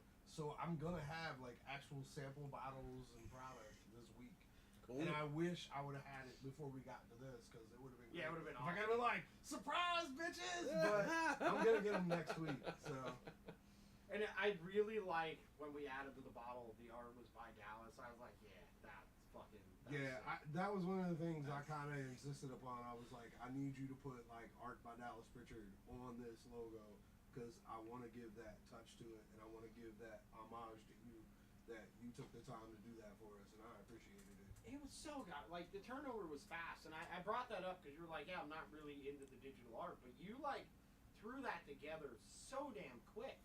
It's when you get used to the software, and again, once I've got that in my mind's eye of what I want to do, and I start, I'll start like downloading pictures of a captain's wheel or whatever, and I'll just start kind of placing things around so I can see what this thing's going to look like, and then from there I'll use that as kind of like my reference, and then I'll start laying it out and flatten it out, and then I'll start kind of resizing and that kind of stuff. But yeah, once I kind of get into that mode or whatever, and then it's like once I start throwing that color on, I'm like, okay, this is getting there. And then yeah, wasn't it like that night?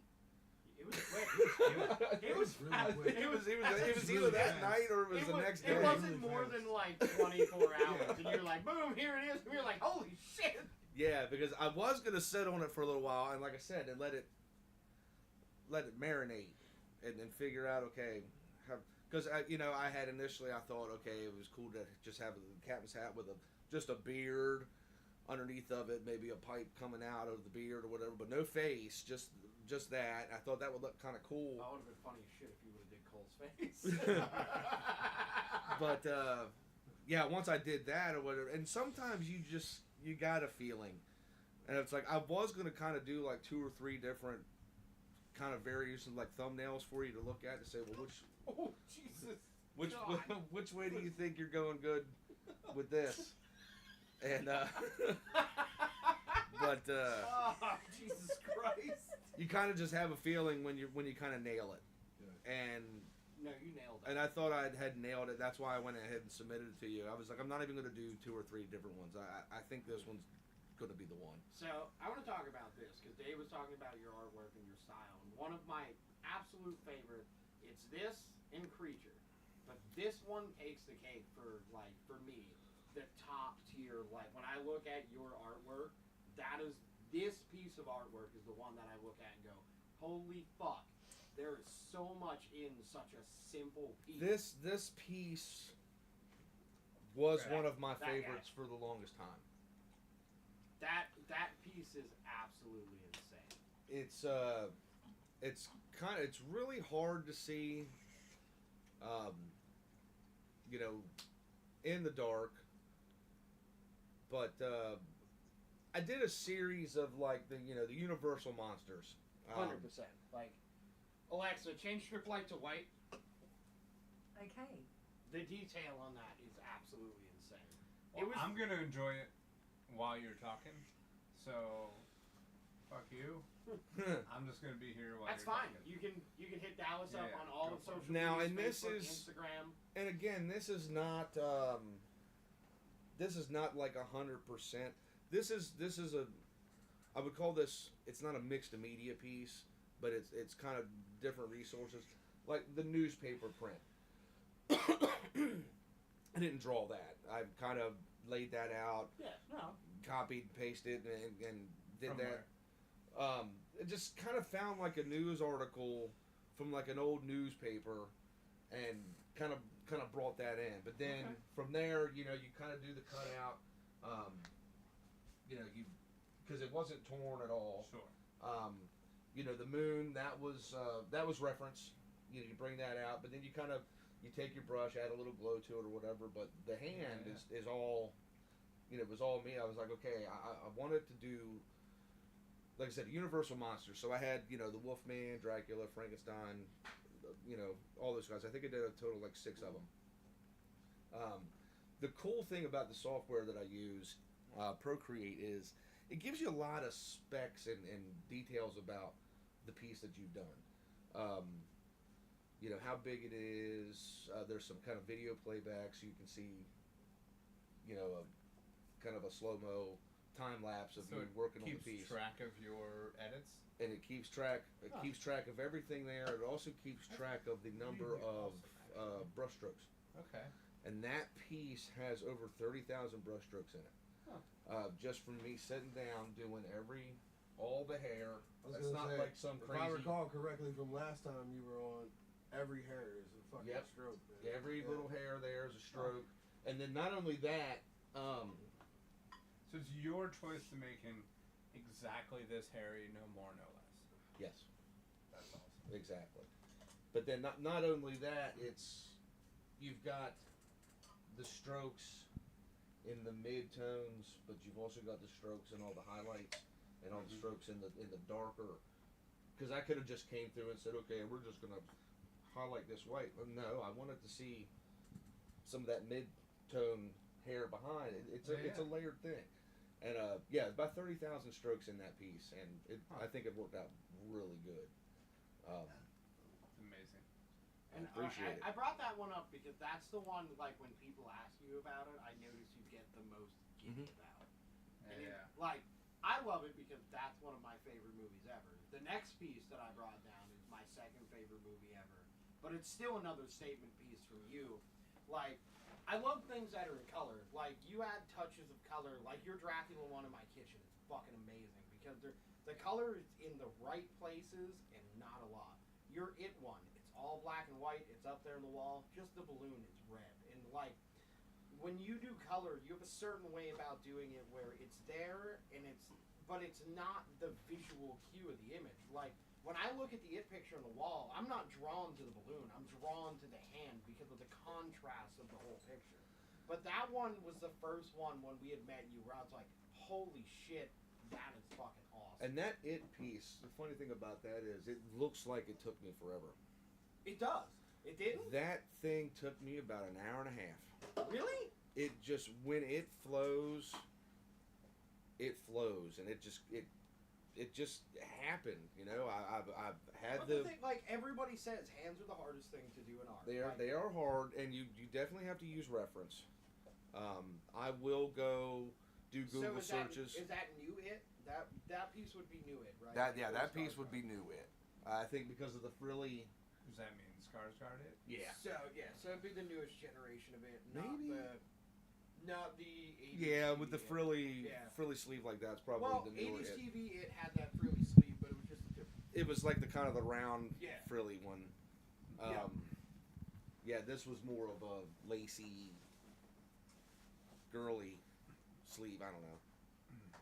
There is a difference now, because the original It had just like the round sleeve, where this one was like a layered sleeve, like there was a piece and then a piece. Yeah, over and it. that's exactly what I have in there. I have the layered That- inside and outside. But when that just flowed well, and when you get through and you start with your base layer, and it was of course white, and then you just kind of come in with your shadows, Yep. and then Yeah, it's kind of like one finger at a time. Let's see how this looks. And then, Oh God, what is that? like, oh, that looks really cool. And then they do a second finger. So do and you do Wanna do one with it? 4 different ones and then match the One one more. that's best, or do you do one, try to do better, try to do better? Yeah, so if I do the one finger and that looks good, and I do the second finger, and then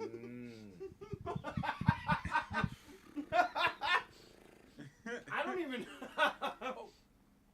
By the way, this is if Cole brought it out to us this way, it's probably an expensive. Oh. Anyway, I apologize. I have to serve it in a plastic cup. yeah, so the other question Sorry. that I have, I don't want to jump the gun on. No, you're good. So I don't want to be basic and ask about the difference between what you did with your right hand and what you do with your left hand, but I want to ask a deeper question about what you think you do well with your left hand versus your right versus what you couldn't do, and like how you approached your new life as a left-handed artist versus what you were used to as a right-handed. This is actually a really good question. no, it is a We great didn't ask question, this the first and I think personally, That is true. and this could be a a maturity thing. I actually think I'm better at art with my left hand than I was with my right. Okay. But again, that could be like I said, a maturity issue.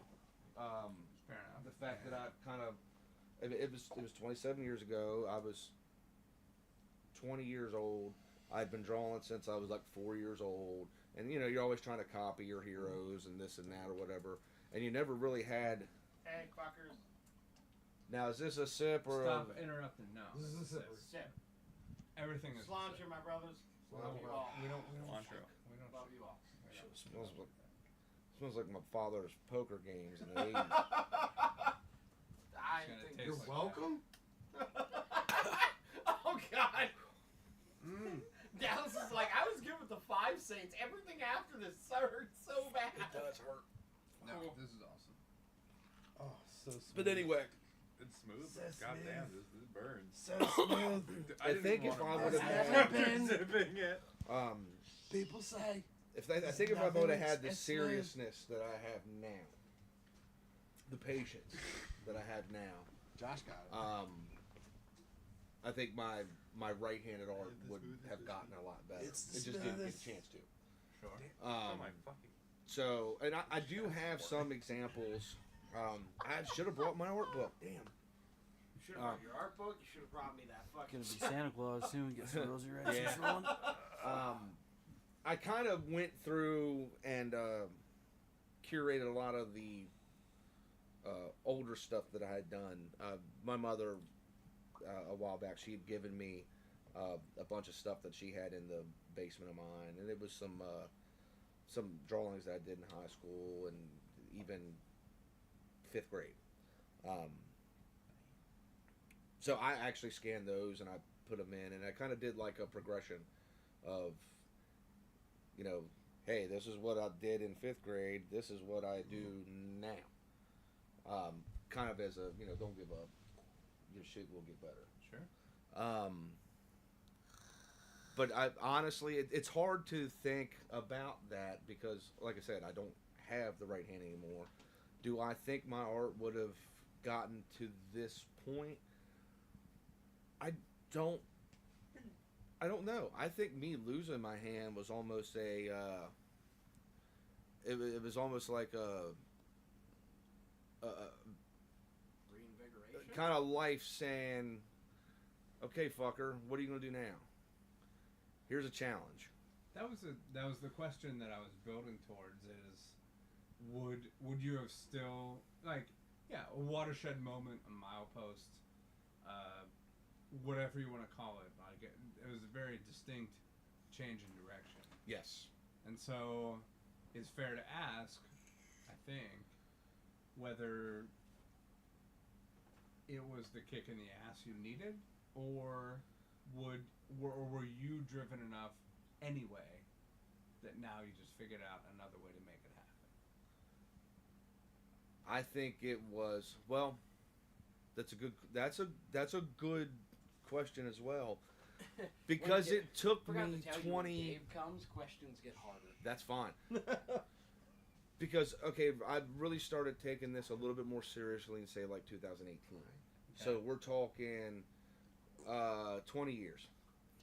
So I had been 20 years without a hand, basically half my life. So it's hard to gauge, again, the maturity level. Sure. And I'm by no means am I mature at all. Understood. I got a great joke for you later if you think otherwise. But yeah, it's one of those things. It's like, okay, if I hadn't lost my hand, what would my art be like? I honestly, Do you think you'd be doing hands? I definitely wouldn't be doing hands because hands are hard. I don't think I'd be doing art. Really? No, because before I lost my hand, I was kind of not on the right road. You know, I was drinking, smoking, fucking. You know, it didn't Fucking matter. sounds like a Rob Zombie movie. I was having a good time, Sure. and You were living life. yeah, and I was living it hard. No matter what path it was, you were living. I was living it, and there wasn't an end in sight. And I don't think I would have what I have. I wouldn't. My life would be completely different, and I don't think it would be as good as it is right now. So, do you kind of take it as a blessing in a way? Like, Kinda, yeah. And it's kind of morbid to think that way. It's like, oh yeah, but no. Sometimes life throws you something that says, okay, you're not going. You know, this ain't going right. We're gonna have to put a fork in this road. And I had two choices. I could just sit on my ass and be, you know, worthless and feeling sorry for myself all the time, or I could embrace it and just keep on going and then accept those challenges. Now, as I've gotten older, anybody that knows me knows that I'm not going to ask you for help. I will struggle. I noticed that. And I will do that. Yeah, I'm not gonna ask you for help. That's my pride. And I didn't want to overstep my bounds. I was like, But as I get older, like, I was this close to asking somebody to cut up my pork chop tonight. But I said, fuck it, I got this. I thought about it. I'm like, fuck, should I have cut his pork chop up for him? But I'm like, But you didn't want to. We went. It's that weird boundary where I don't want to step on what makes you like. My old boss did the same thing. We were on a business trip and we went out to a steakhouse and we got steaks or whatever. And he asked me. He goes, "What's the protocol here?" He says, "Do I get a? I mean, do I wait for you to ask me or do I need to offer to cut up your steak?" And I was like, "Yeah, you can cut my steak. I don't care. That's fine. Like, unless you want to see me struggle with this motherfucker." It was just one of those things where, like, if you don't know the protocol, like, I obviously don't have other people in my life who are missing an arm. And it's one of those things where, like, if I ask you, is it offensive? Or, like, and, like, I know you're like, oh, you can't offend me, but I know in some ways that could hurt pride or whatever. And Right. I don't want to overstep that bound, and I don't want to be like, hey, like today when we were setting up your booth, like, you're fumbling some things, and I'm like, this is his booth. Like, I don't want to overstep my bounds. Like, hey, do you need help? And then you'd be like, like, get offended by it and play it off. I was just like, I don't want to overstep the bounds. Like, and then when I realized, like, you could do it if you needed to. And then, like, when you're eating your pork chop, I'm like, I should have just fucking cut that up. Like, but it was working out. If it was getting to the point where I was getting frustrated with it, I would have said, hey, you mind just chopping this fucking thing up? Because, you know, I was hungry. I wasn't feeling the best. We'd been on our feet all day. We didn't really eat well. And I was waiting for that pork chop. Farm show food is fucking ridiculously priced. It was very expensive. But Farm Show Complex lemonade. Yeah, the lemonade was the tip. Lemonade was well worth. So it's like $6 for 2 cans of soda, or like $3 a can, or like $7 for like a cup of lemonade. Right. Now, of course, it's water with lemon and a little bit of sugar in it or whatever. but it was good, and you got a nice plastic cup that you can then take over to the water fountain and fill it. Pardon me, water. So, I'm frugal. But yeah, it's a good question, and it's hard to kind of pinpoint that, because I don't know where I would be if I still had both hands.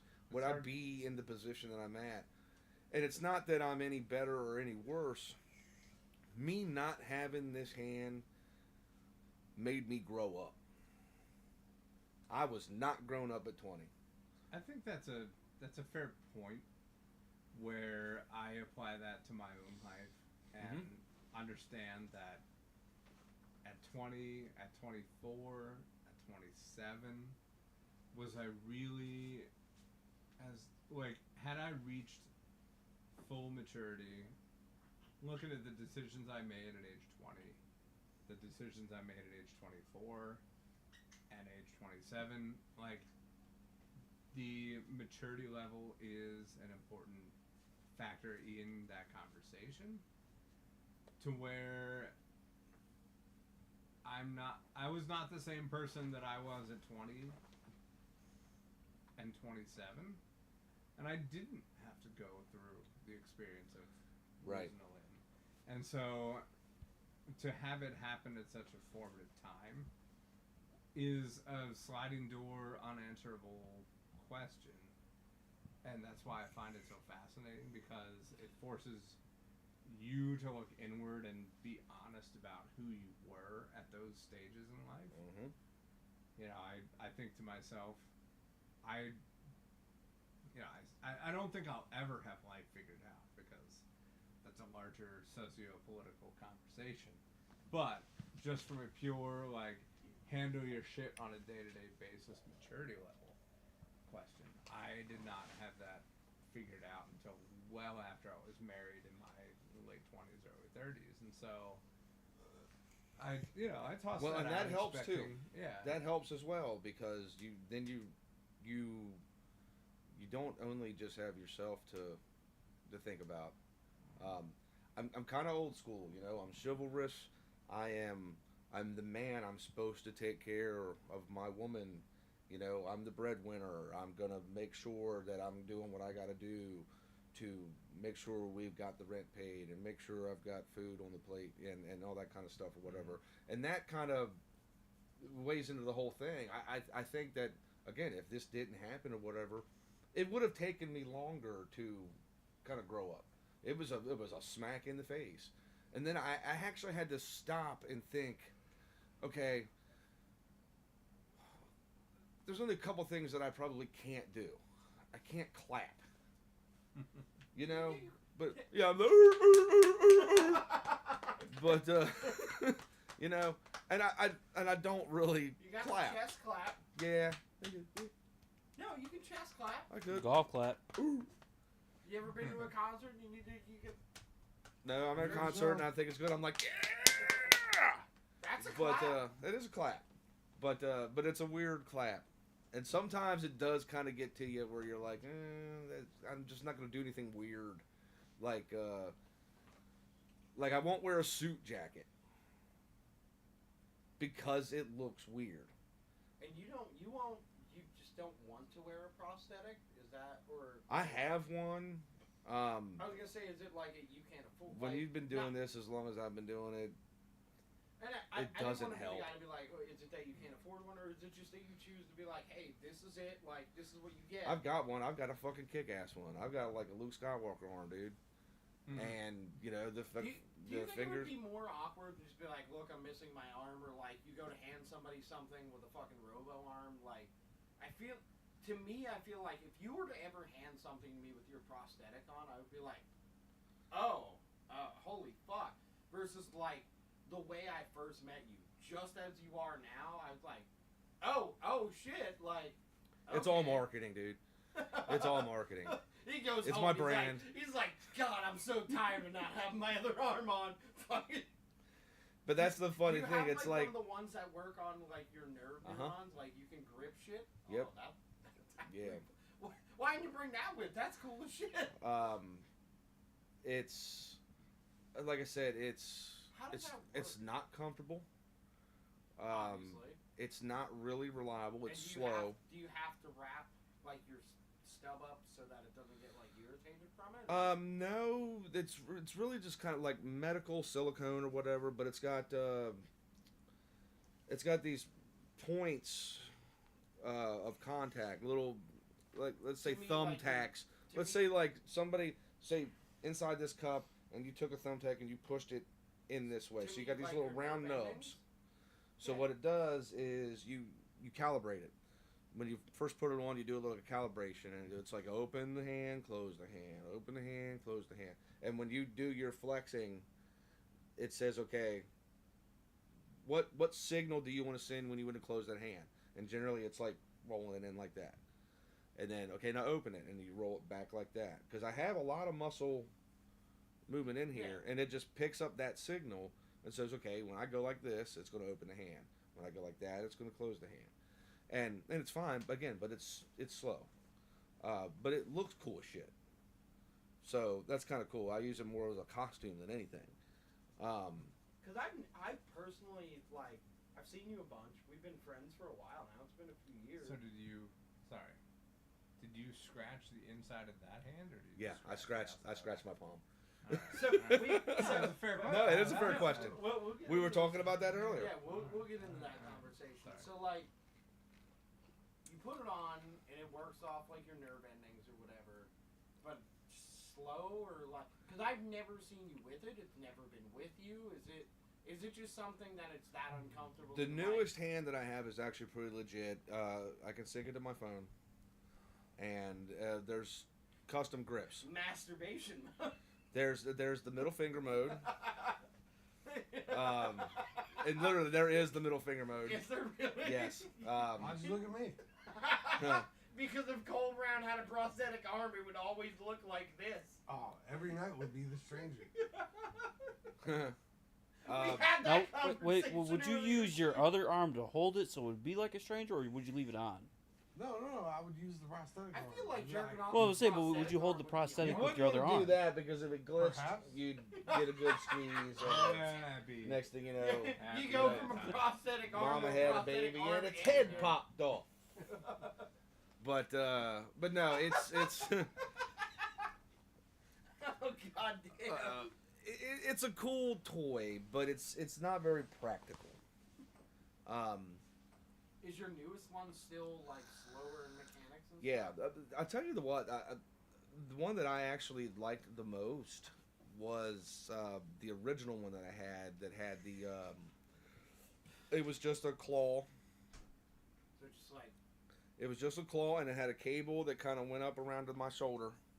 Well, went over to this shoulder, and when I, put my arm out, when I pulled this shoulder, it pulled the cable and it would close it. it would just close it. So you'd be a little bit of a contortionist, but at least it was instant.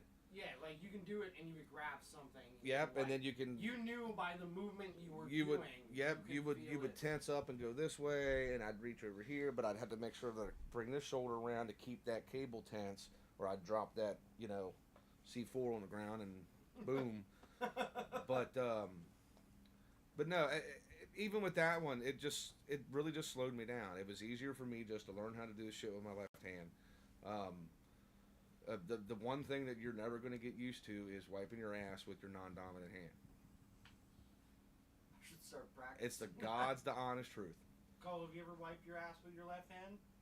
Yeah, it's fucking weird. It's weird. Do you have a bidet? No, but I think that would be weird too. He swears by them, and I'm like, I want to try one first, but I I've love my never bidet. tried one. It's incredible. Okay. I'll give it a shot. I mean, I could have used one when I had that surgery and, I couldn't really wipe my ass for a week. I mean, it was a good thing I was on the hydros or whatever, and it kind of constipated me a little bit. Because I love my wife. You couldn't see her I wiping don't your- want my you couldn't wife see her wiping- wiping my ass. You I couldn't don't see- want my worst enemy wiping my ass. It's just Heather, it's just one of those I want things. you to wipe my ass.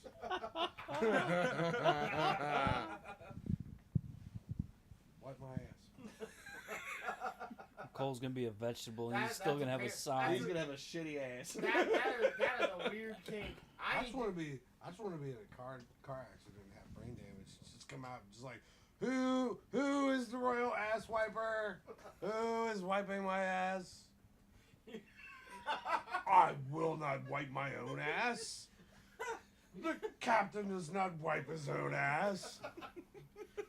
We're gonna need a We straight can jacket. only play shows with Yeah. ramps because Cole's in a fucking chair. That's lead singer Cole privilege.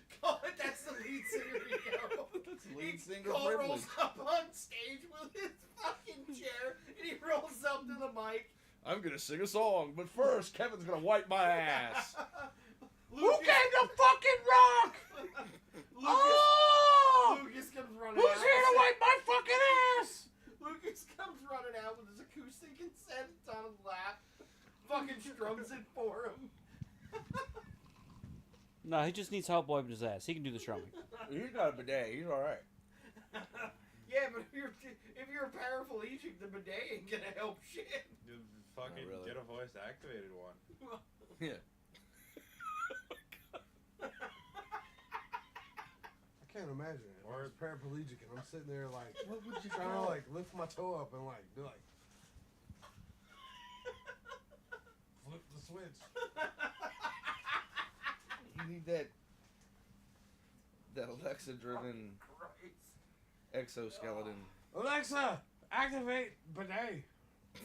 Okay. Alexa, shut up. Oh, she said okay. What is she doing? Apparently, Kevin's already figured She's this shit gonna do out. something. He probably just activated self-destruct.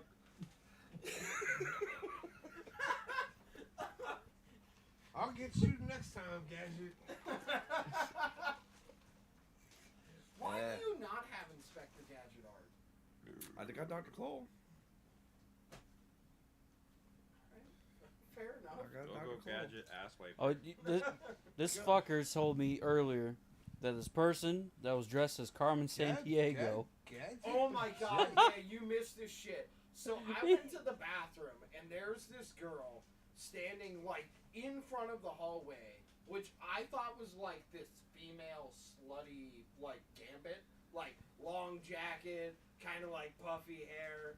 Like, and I'm trying to get into the bathroom, and I went to go in, and she's blocking the door. And I'm like, I gotta get by, and she's like, trying to talk in an accent, and it kind of sounded like Gambit, but she also had a really bad stutter, and I was like, I don't know what the fuck is going on, but I have to shit. Like, please let me by. With a Budweiser fanny pack and With cigarettes. literally a Budweiser. Like, I was hoping she came by the booth just so I could have a moment with you and be like, tell me what she was.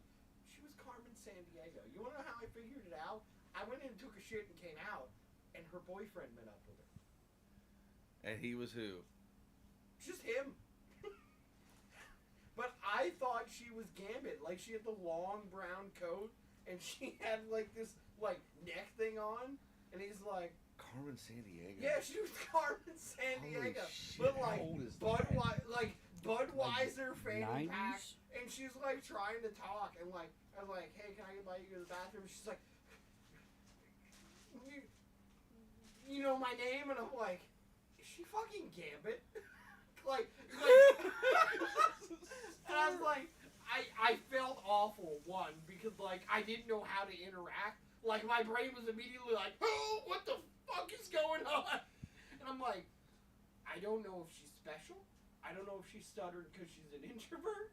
I don't know if she's Gambit. And she's like, you know my name? I'm like, Gambit. And she just kind of looked at me and was like, yeah.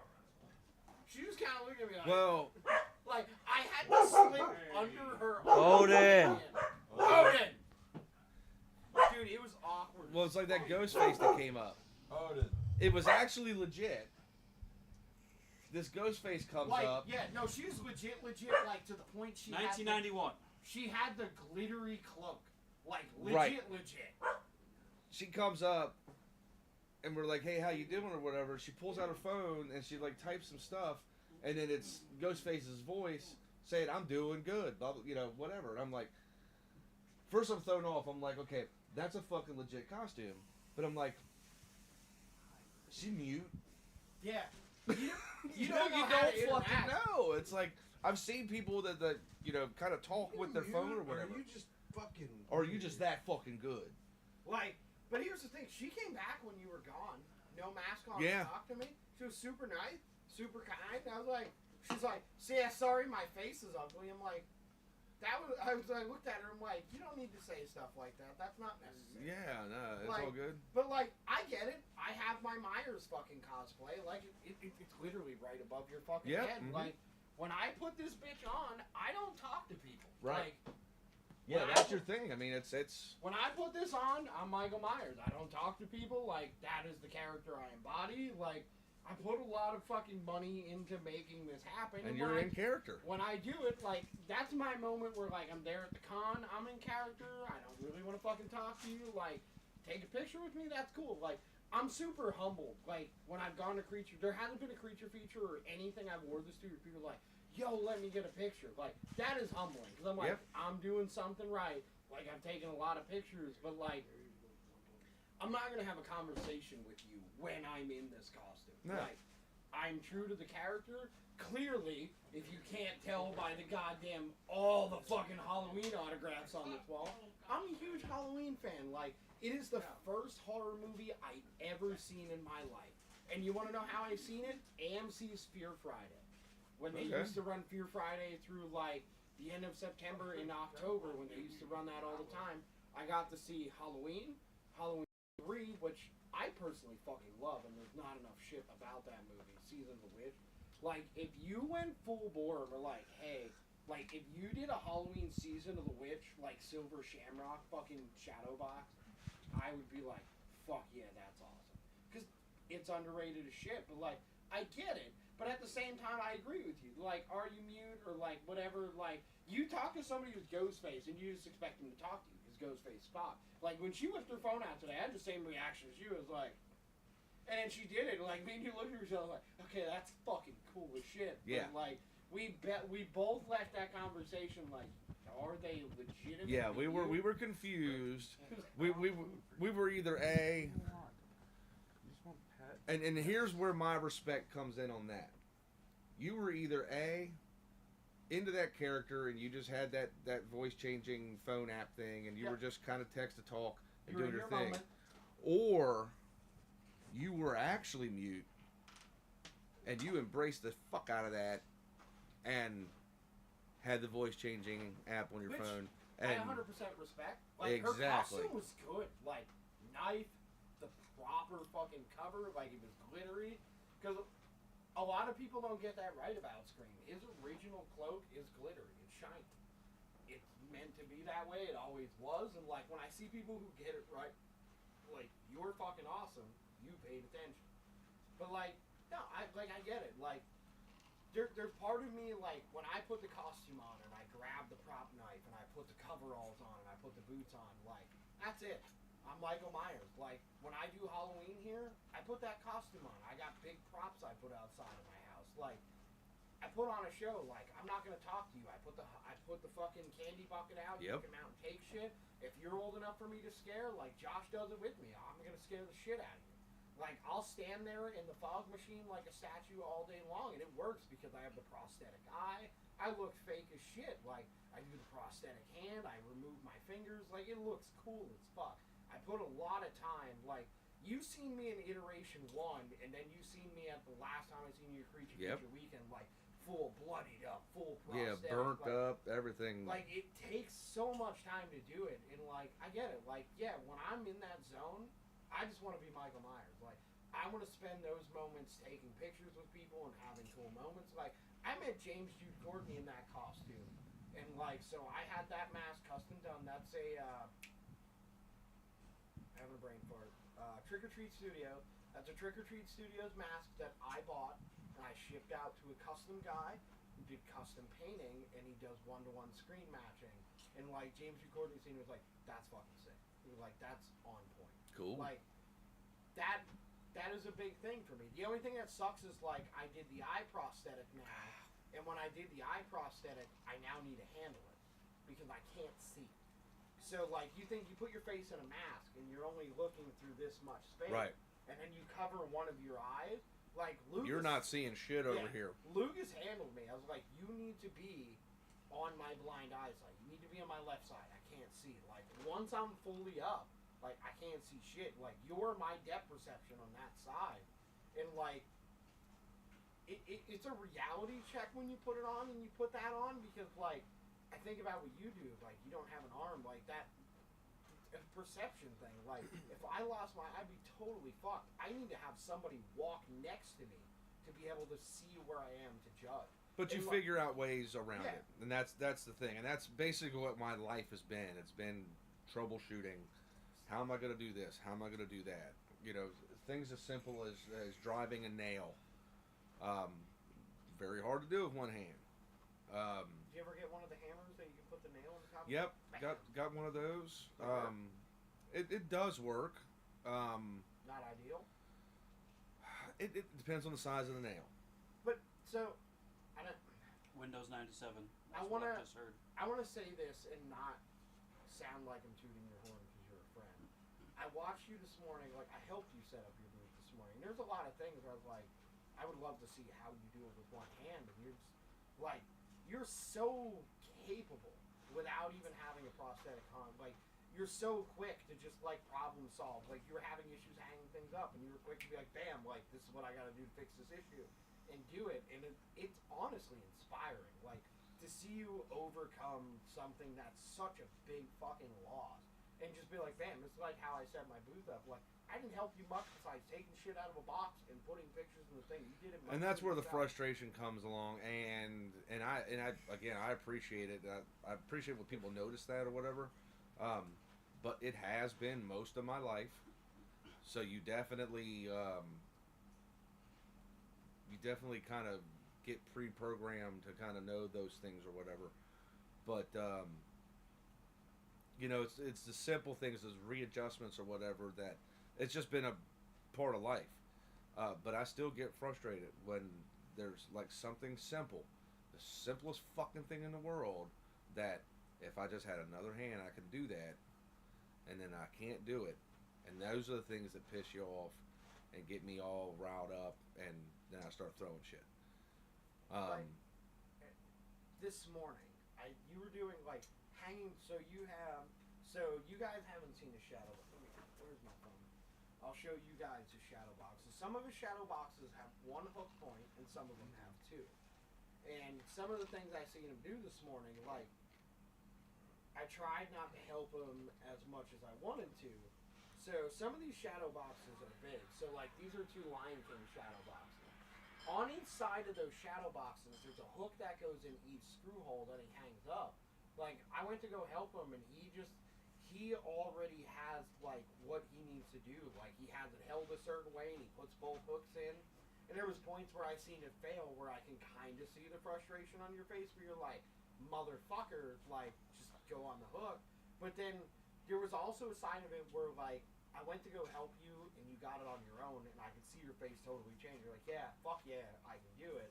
And it was one of those things that I got to watch happen naturally that was fucking inspiring for me, where I'm like, holy shit, like, this dude has been through the fucking ringer and can still do shit that I would probably struggle to hang on my fucking wall. And that in turn, that comes back to my troubleshooting ability. Let's just say that. You know, within my printing career and my current career and everything or whatever, there's always just been you know, obstacles that I got to come over, not just because I got one hand, just because this thing is a pain in the ass, and I want to find a more efficient, easier way of doing this, because I'm lazy. I don't want to work hard, so I'm going to try to find the most efficient way of doing something. I ain't going to let everybody know that I found an easier way of doing it, because I want them to think that I'm working hard. But I'm going to find the most efficient way of doing things. And that is, you know, exactly, I always go into a situation where, okay, what if I don't have somebody helping me right now? Okay, so I got to go into setting up my booth. I got to kind of set it up. It might not be the most optimal way for you to set it up, but it's the most optimal way for me to set it up. kind of get into arguments sometimes, especially with my wife. She'll get pissed off at me, whatever, because I have my way of doing things, and she has her way of doing things. But I got to make sure that I can do it my way, because not everybody's always going to be there to help me, and I got to make sure that I can set this stuff up by myself. I've done several shows here the past this year, by myself. Went all the way down to North Carolina, set up at Fear Fest by myself. So I got to make sure that I can get those hooks or come over, and that's something I kind of invented when I was down there. I was like, I went to the, to Lowe's and got the hooks and, figured it out. I'm a big, with all the shit that I own for any project I'm in, there's a process and there's a place for everything. Everything has a place, and that's just my own compulsions. But I understand what you're saying about, like, if you're going to a place where you're all you got, then everything has a place. Every place has a thing. And you got to make sure that you're able to put all those pieces together by yourself. It's nice to have that help, but if you're not going to have the help, I still got to make sure I can do my thing and get it set up or whatever. And I'm one of those kind of unique people that kind of uses both sides of his brain, what the fuck's left of it. But I'm artistic, but I'm also very logical. I write software. I draw things. I understand, 3D models.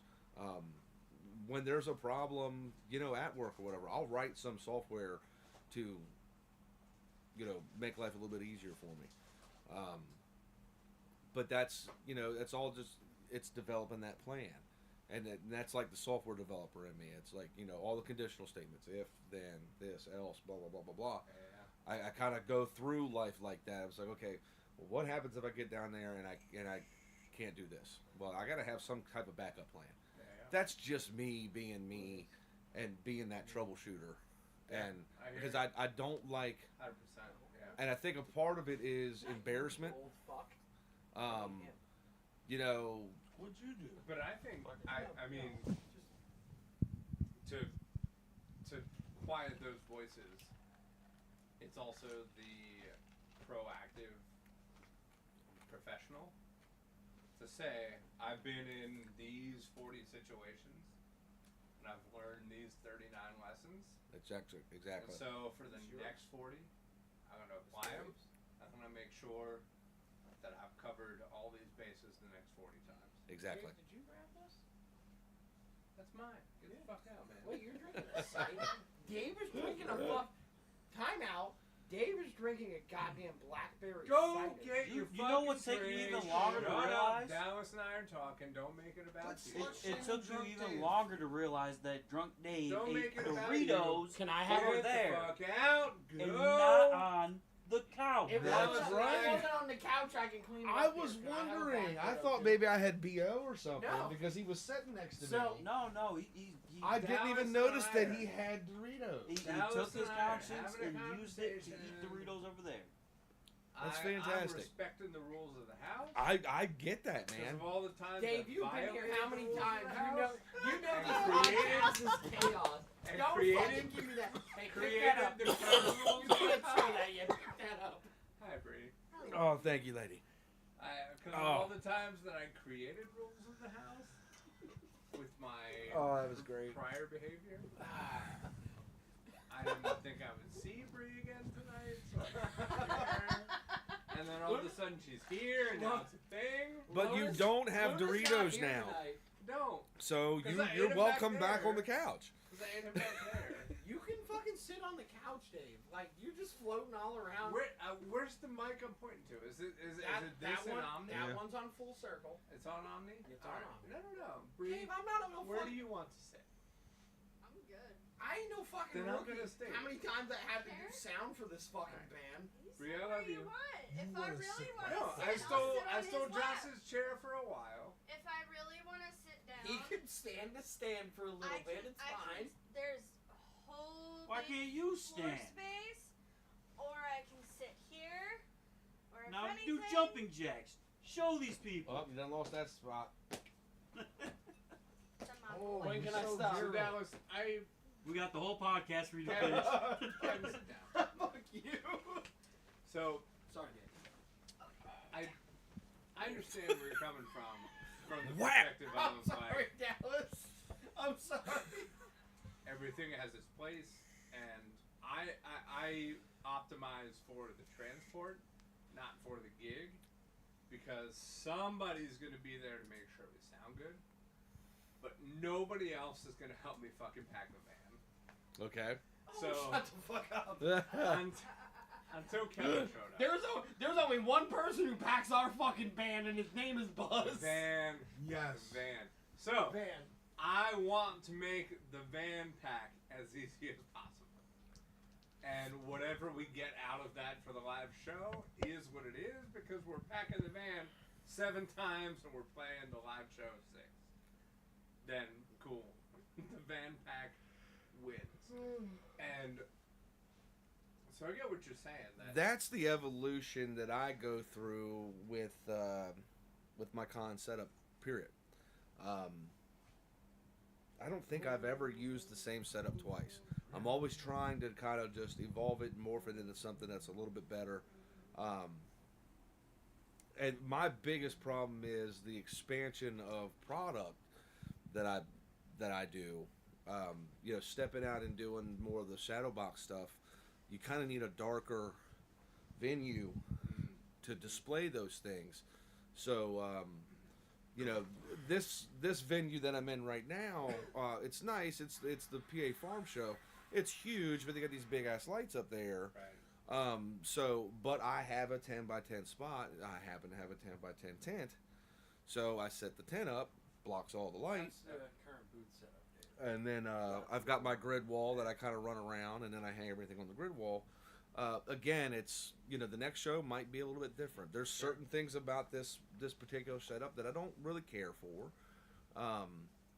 But again, it's going to evolve into. Eventually, it's going to evolve into the perfect booth. So do you have a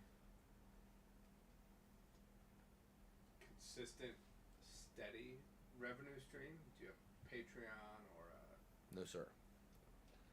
I don't Do have you a. live and So die by the sales at each particular He is event? on Etsy. I Okay. see what question you're at. So, he didn't used to have his own site. You kind of killed that off, right? Yeah, it So, wasn't doing anything. he's But on- He's on Etsy, and I know one of the big things that was brought up a lot today, not speaking for you, is like the shadow boxes are glass and they're painted glass. He paints on the glass, so like shipping that is out of the fucking question because if the glass breaks, the artwork's dead. So, other than that, your Facebook, Instagram, but like you're in person. I'm mostly in person. You know, this is the hobby. I got a full-time job that pays the mortgage, that puts food in my belly and air conditioning in my house. This all kind of started out as, all right, I just want to get into the show early. That's why I started helping Holdfast. Just beyond the fact that I fell in love with the band and the sound, like that was like a good reason. Like I just wanted to hang out with them. Well, then, but then you network. What I did. Yep, and then you start networking, and then you start making friends. You know, it's the reason I'm here. It's the reason that I'm at any of these other shows or whatever. It's like you start, you know, building this friendship and this family and this just really cool network of people.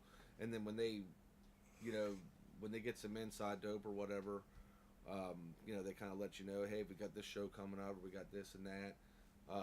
You know, this particular show right now, I kind of get a forewarning of, you know, who the guests are going to be, because I do a print for this show and the Hagerstown show, because the print you have for this show is super cool. yeah, and again, it's a mashup or whatever, but I think it's awesome, though. yeah, the voice of Squidward is He's like there. He's the big guest. Yeah, he's kind of the big guest. So he was the voice of Squidward. So I did like a mashup. I did like the Amazing Spider Bob, where Squidward is Doc Ock and SpongeBob is Spider Man. He's kind of just running away, acting stupid.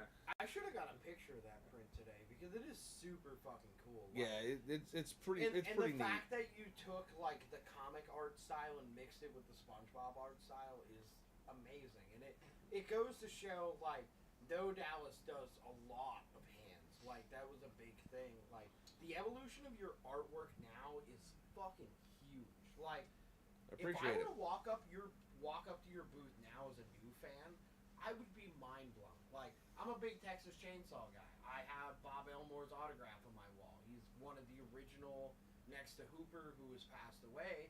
Elmore was the guy who was in Texas Chainsaw 2, Texas Chainsaw 3. He did all the stunt shit. Like, I knew who he was, and it sucked because when I met him, everybody was at the reboot Texas Chainsaw Massacre booth.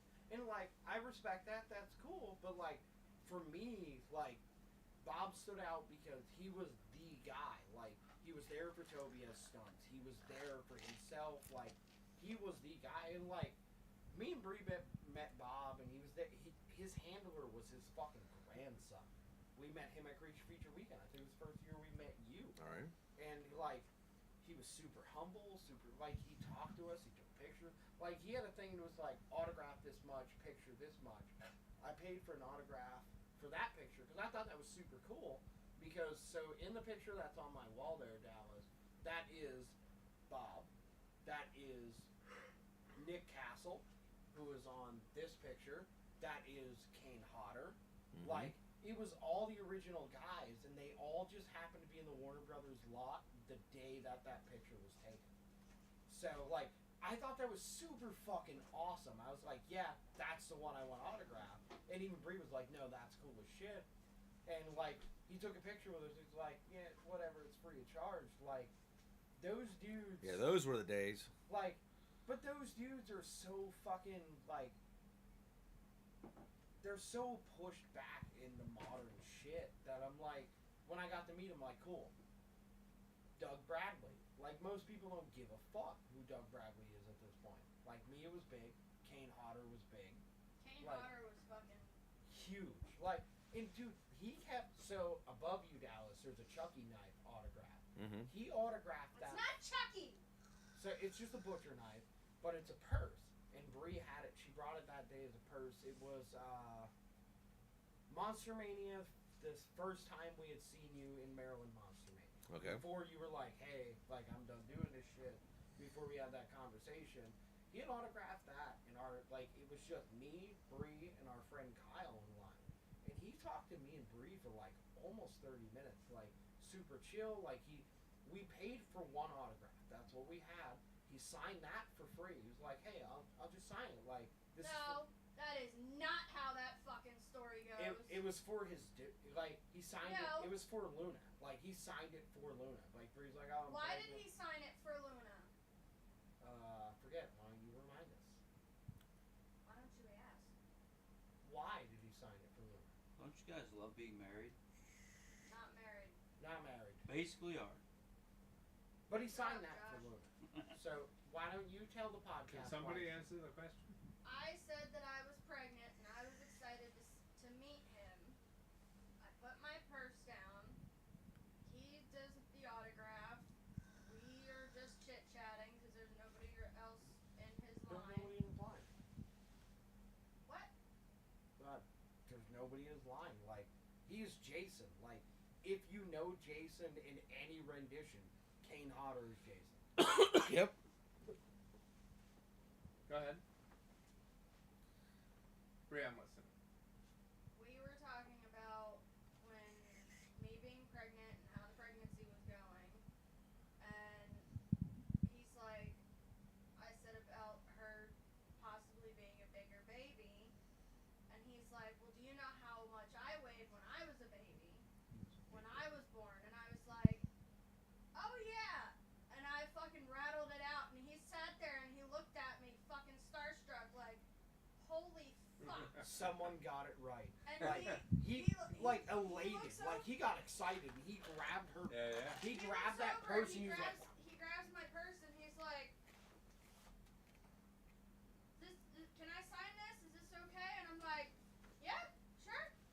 and like- his like, handler okay. went to get money, and he's like, no, and like he shuts her because it was a Monster Mania handler. He's like, no, and like shuts her away, and I'm like, holy fuck, that just happened, and like Like, had a this is- conversation about babies. So and I what was like, the answer? How big was he? 10 pounds, 8 ounces, I think. Fucking hell. He tore the Kane's shit a out of big his mom. fucking dude. Like he has an issue with his spine, but even when he stands next to you for a pic, he's fucking huge. Mhm. He is a big motherfucker. Yep. Like, there's a lot of people I've met. Like, so I met Nick Castle, who's the original Michael Myers, and I was like, God damn, he's shorter than me. And then I met Nick Castle, who is like, we all know, like you know, I know, he's the current Michael Myers. He's fucking huge. Like, I have pictures with him, and I'm like, he's like up here, and I'm down here, and I'm like, holy shit, he's massive. Cole, Like, it's your turn. Comic like- accurate Wolverine. But like, I met Bob Elmore, and I always knew Leatherface was kind of a big guy, and it comes across when that screensaver is up. But Bob is fucking huge. He is 6'9". Damn. He's a big dude, even in his old age. Like, we got a picture with him, and like, I'm at like his wound level. He's fucking massive, and it makes you think like, holy shit, like, would I actually escape these dudes in Right. real life? Absolutely fucking. It's like how much of that is acting yeah, when those chicks are running around screaming. like So I have. It's got to be very No, no, go intimidating. ahead. So I have another question to bring this back into. Dallas. Are we circling back to Hagerstown?